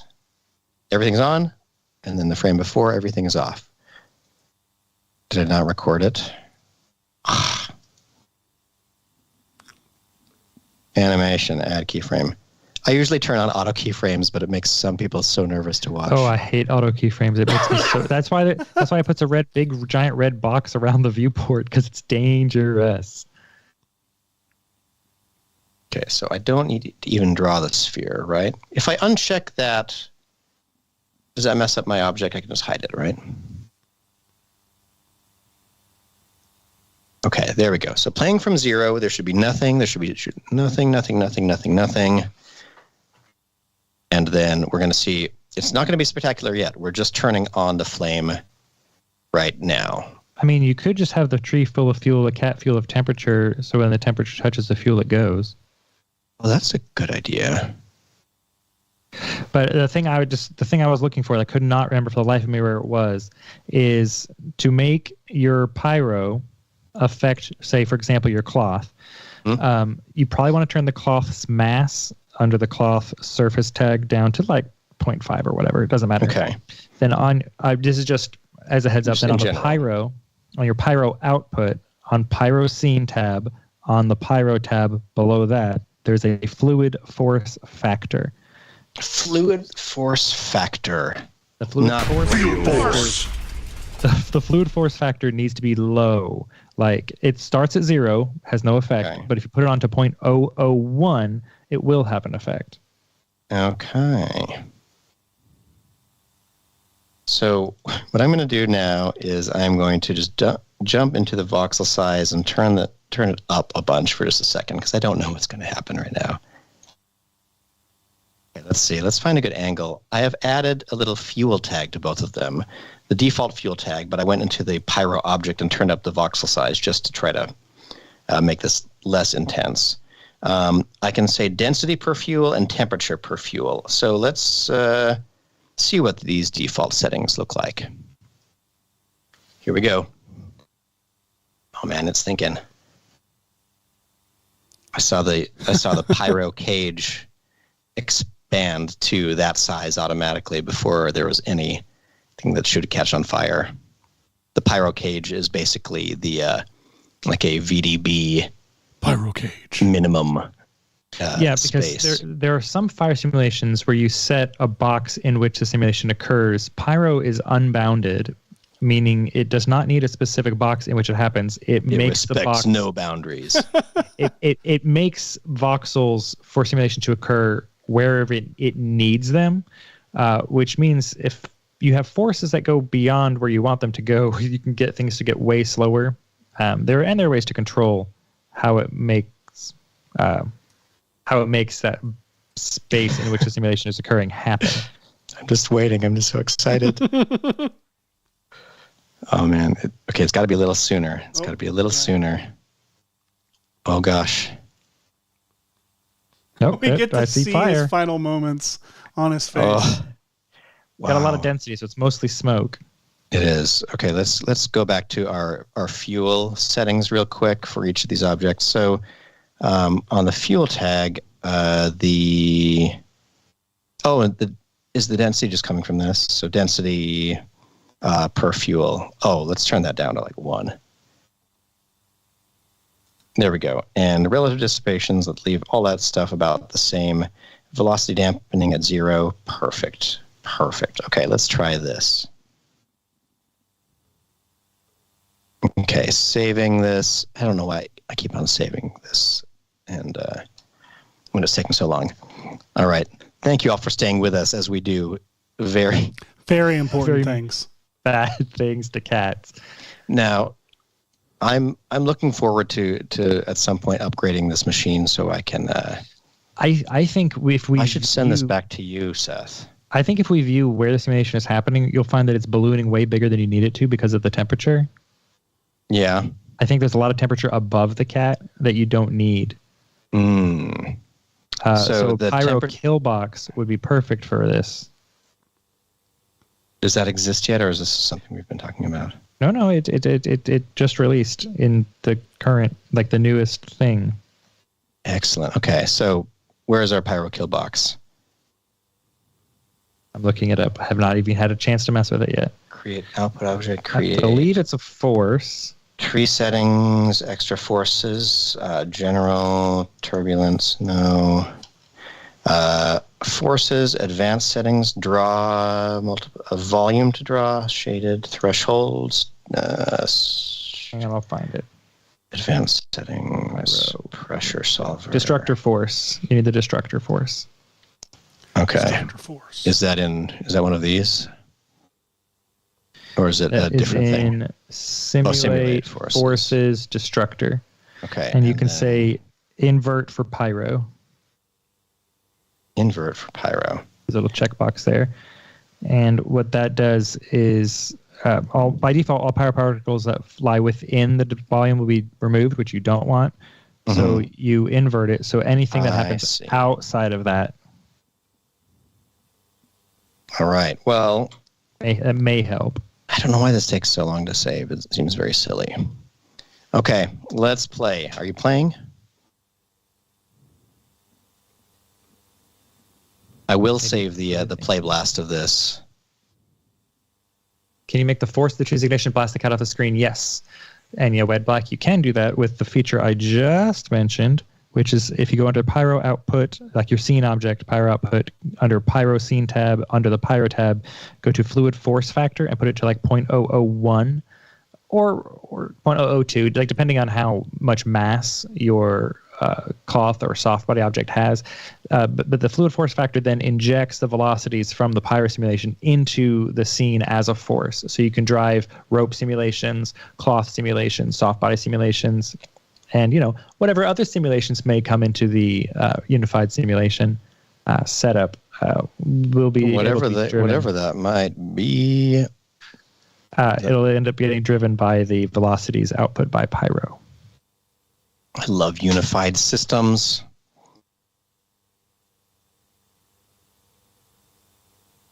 All right, here we go. I moved up the keyframes for the fire time. It really is just watching this in slow motion because we know the reward is going to be worth it. Yes. We just don't know Naturally. how worth it will be.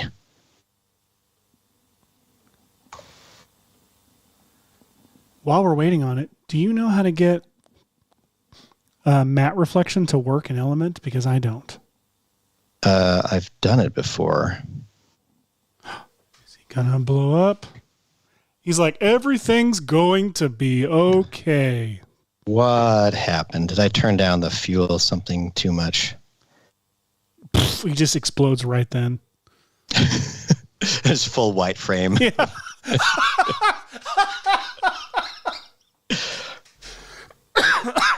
Live to see another day, Cat. Wow. Okay, is the destructor force too high? I don't know. Who knows? It's impossible to know. We'll never know. It is impossible to know. We'll just try it again. This is the patient waiting game you've got to do. We're explaining to our users that, just because we've got this fancy award finalisted show, that it doesn't mean that we are equipped with crazy hardware or anything.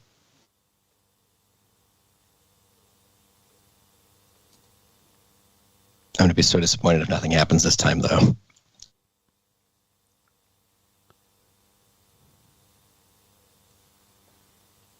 Hang in there, kitty. Oh, yes. Yes. I don't feel so good. Oh, no.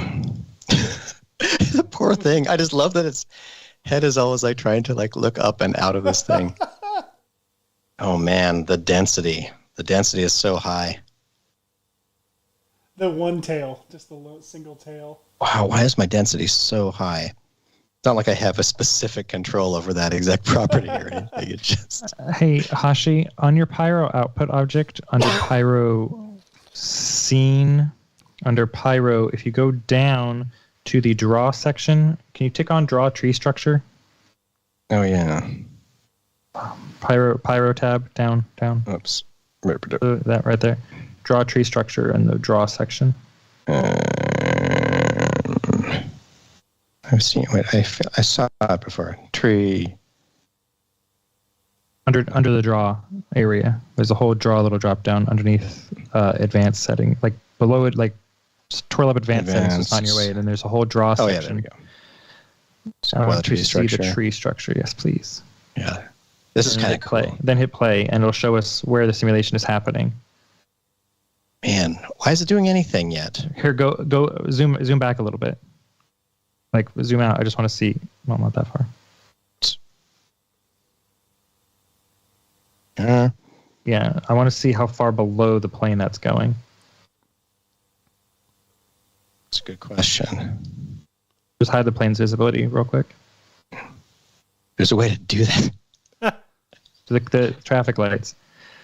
So that's all. Yeah, so that's where it's calculating on all that space with however many voxels you've got, which is why it's being slow. Well, one reason it's being slow. Well, let's see. Let me turn the density per fuel down again, too, because overall I'm not liking how dense the yeah, you can turn that way down thing probably. was. So pyrocene, density per fuel.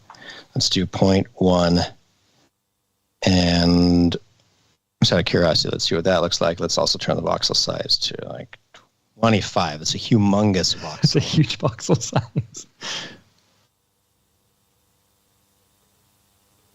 But yeah, it's certainly it's thinking a lot. I think it's the fuel temperature are calculating. That's why it's going out that far, because it's calculating the fuel and the temperature. And it's like, oh, could I just tell them to? I guess I could do the same thing for these, which I didn't even think about. So, for the cat and for the cage, or for the tags rather, I guess we could go to frame 60 and disable fuel here. You need to set the keyframe at the beginning first to be on. Stop doing that. You love it. You love it. Automatic keyframing. It's going to be great. It's going to work. We're there. And then, wait, is it J and K? No. What's back and forth? G. F and G. Yeah. Okay, so now we'll go forward, and then we'll turn on the fuel here. And then it'll totally have a keyframe, because I did that right, I'm sure. Now stay on. This is so nerve-wracking. I'm so sorry. I really thought that I would be able to throw this flaming jelly cat into a tree so much faster for you all. It's okay. It's okay. I'm losing my edge. Okay. And what if I did this? Now what is the simulation trying to do? Anything?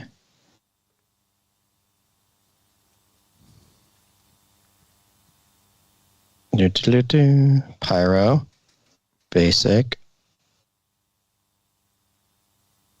You know, it's thinking all right. It hasn't listened to the last 3 or 4 things I said. But all I did was turn stuff off. Ish. I don't know, guys. I feel terrible about how engaging this content is at this moment. Hey, it's okay. I've got Dancing Cat that we can go out on. Worst case scenario. That's true. I've done it.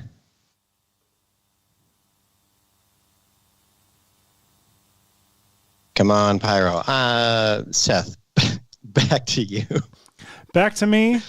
That was smooth, right? All right, then. Here we go. And...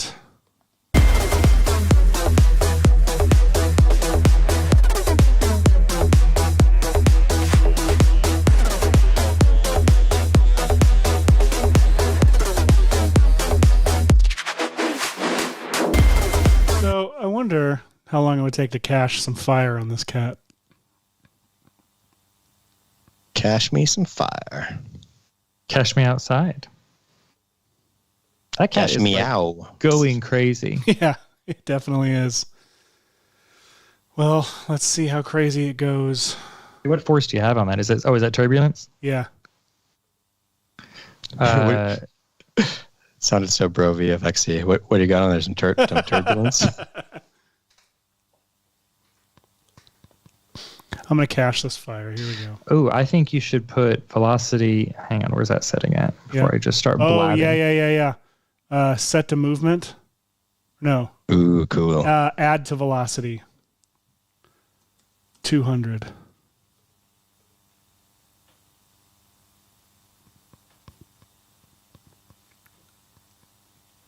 I might need to turn it up.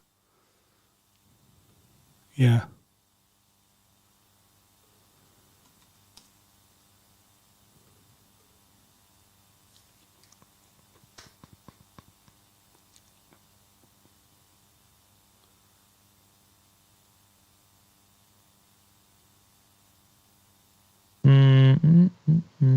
Turn it up. Wow.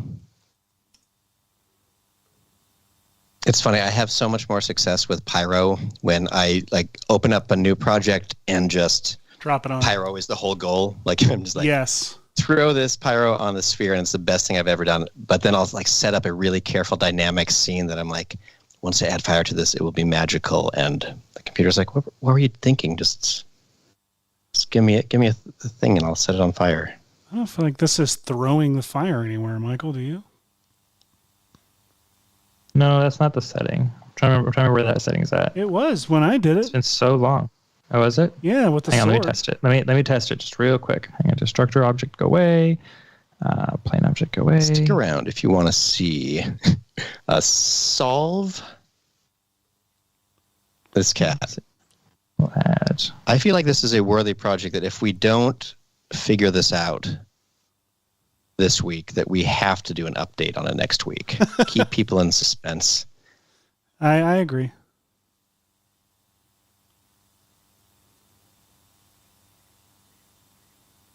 Our pyro objects are just too dense for prime time. What I am gonna do is velocity. Dissipation.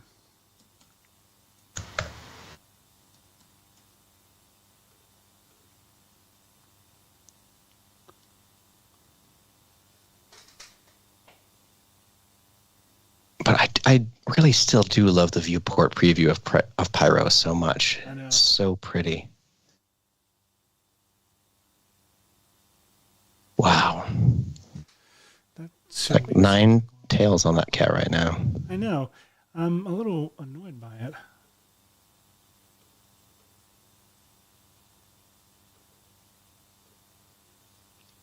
Yeah, what's going on, Michael? What did I do wrong? I'm looking. I'm looking. Meow. Do I put it on the cage? I'm looking.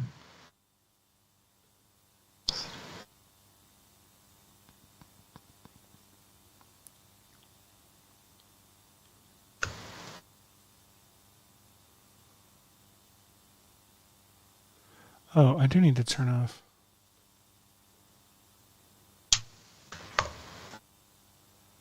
Exclude turbulence.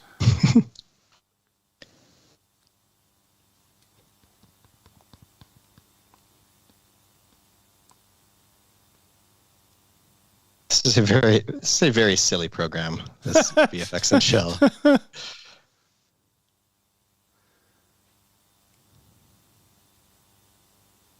This is where we get in the weeds, where we're like, let's light a cat on fire. And then we're like, what if we made it good? And then we're silent for the second half of the show. Goodness. Try to actually get decent renders out of this. It was a silly idea, but it might work for us. But it might work for us. Okay. All right, I don't know what's going on here. All right, let me load my viewport render settings here. I'm just going to try exporting something no matter what happens and seeing what it looks like. Okay. These are some wild things. These truly are. I mean, some wild that is things. Okay. You could cut to my screen just in case this works. I don't know, but I'm doing a viewport render right now of whatever this situation is going to be. I don't know if anything will happen.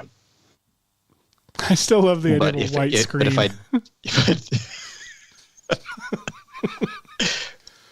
But I'll be our update next week.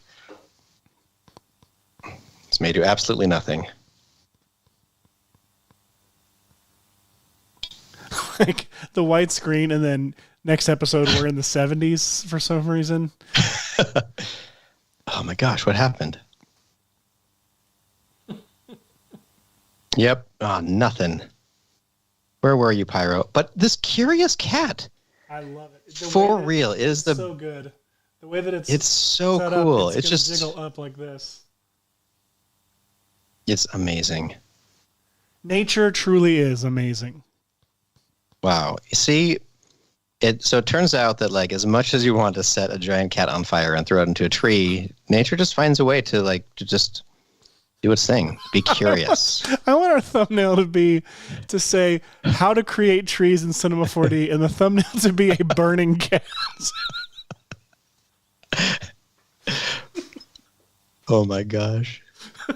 Yeah, a giant burning cat that says click to learn about trees. It'll be our most engaged video for 4 seconds of screen time. Looks like set to movement. Set to movement? Yeah.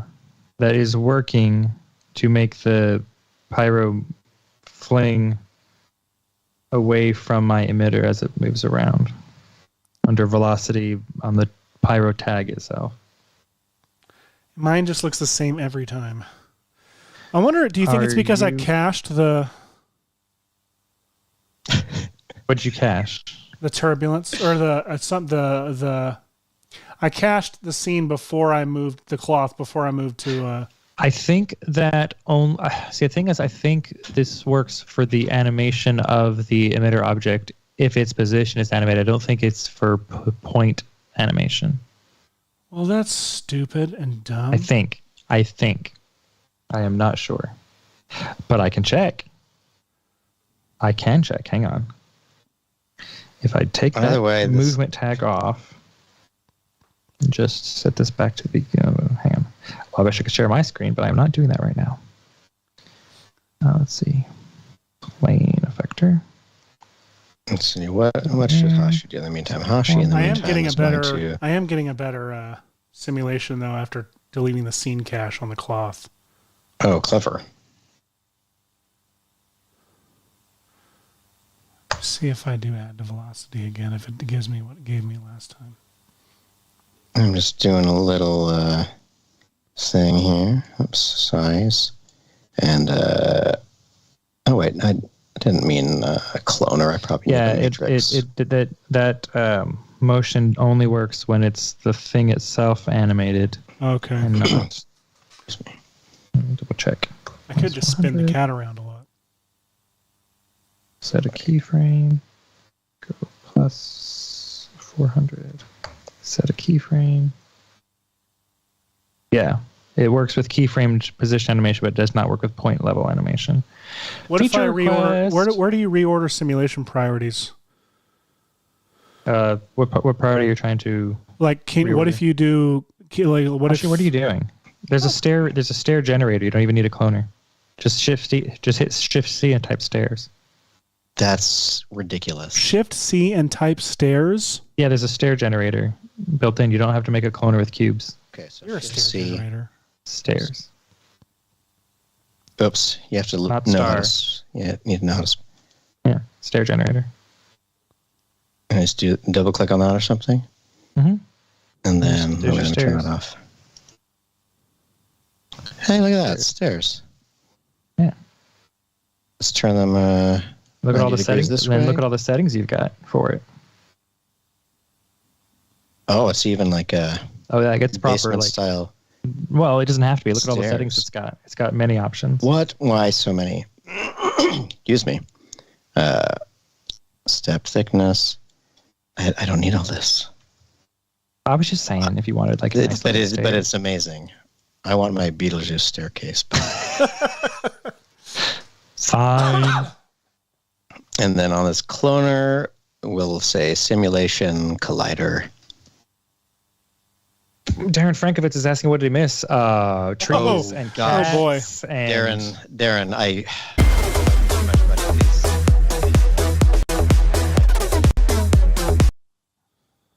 you missed. I would have warned you more if I could.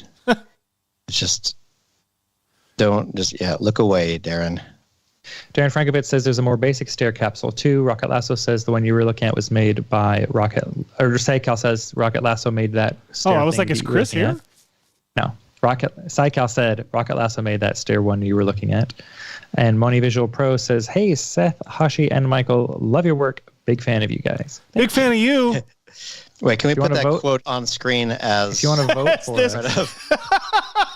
If you want to vote for us for the Shorty Award, we are a finalist in the Shorty Awards. So go ahead and click that link in the description. Naturally. To find out how to vote. I haven't tried voting for us yet, so I don't know that process. I can't. I was going to wait until after this show to decide. I mean, I haven't looked at the other nominees yet, finalists yet, so I might want to vote for one of them. Okay, we're going to go see. The fire started in the background over here. What? After I deleted like all that stuff. It's crazy. As he's diving away from it. I thought I'd gotten rid of all of that stuff. Okay. Go away, Pyro. I just want my cat. Oh, hey, Hash, it's 2:06. Should we... Oh, yeah, I forgot that I've got to... I am curious how I get rid of the default Pyro once I've accidentally added it. Because if I go to simulation and Pyro here, I guess I could say disable, like, there we go, I could turn it off. But it's still, I know that it's still here in the background. At running down the stairs animation.fbx.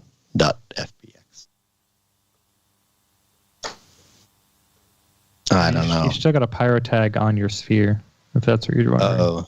That's probably where it was coming from. I missed it. Okay, you're right. We are We have, unfortunately, we've made it to this. Wow, I don't know.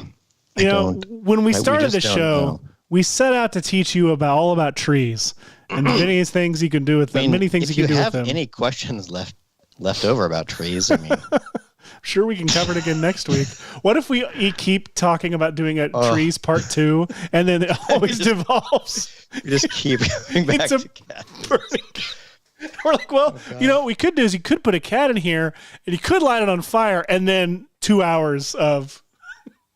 This is, I mean. Hey, folks, if you are going to be at NAB this week, you can see a lot of cool folks. If you're not going to be there, there's a lot of cool stuff streaming live Sunday, Monday, Tuesday, and Wednesday of this very next week. There's including me on Sunday evening in the U.S. We are all streaming, but I'm also.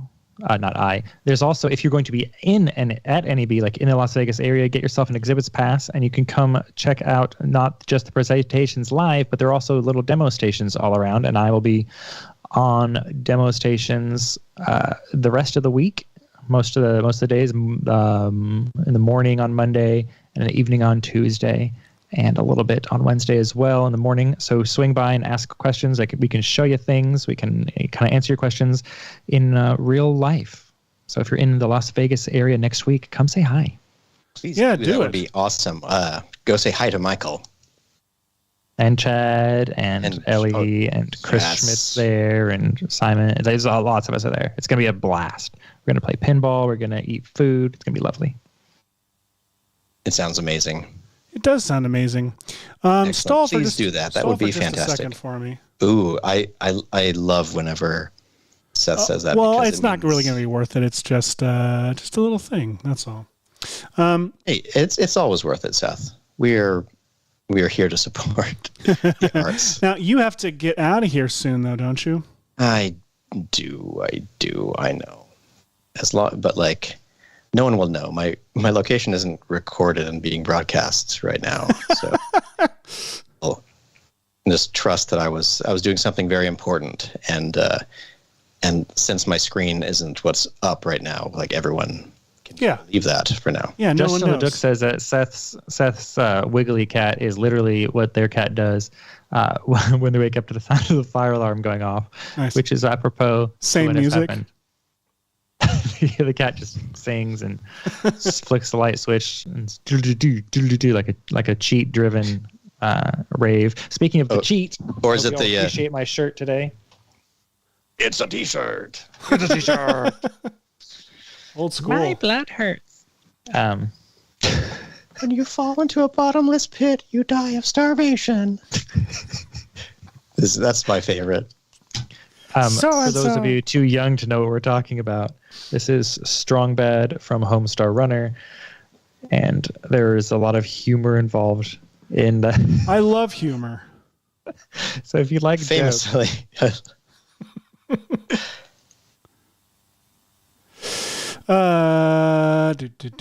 we stalled long enough? How long of a stall did you need? That's a good question. Not very long, I don't think. I think I should be good to go. Yeah, I'm good to go. So who wants to do our outro for us? Well, everyone, I do believe that we actually had some really cool information today, along with some really valuable scientific. I do remember thinking during the first half, like, man, we're killing it today. This is like solid information we're giving. It really. And then I forgot that and did what we did for the second hour. I'll need to read you the promo that I was trying to write for our show the other day, Seth, because it was based on how nicely focused our shows tend to be. But yeah, I feel like we learned a good amount here. So, oh my gosh, I might even have something here that could be worth seeing. Yeah, can I go to you? Sure. I'm just.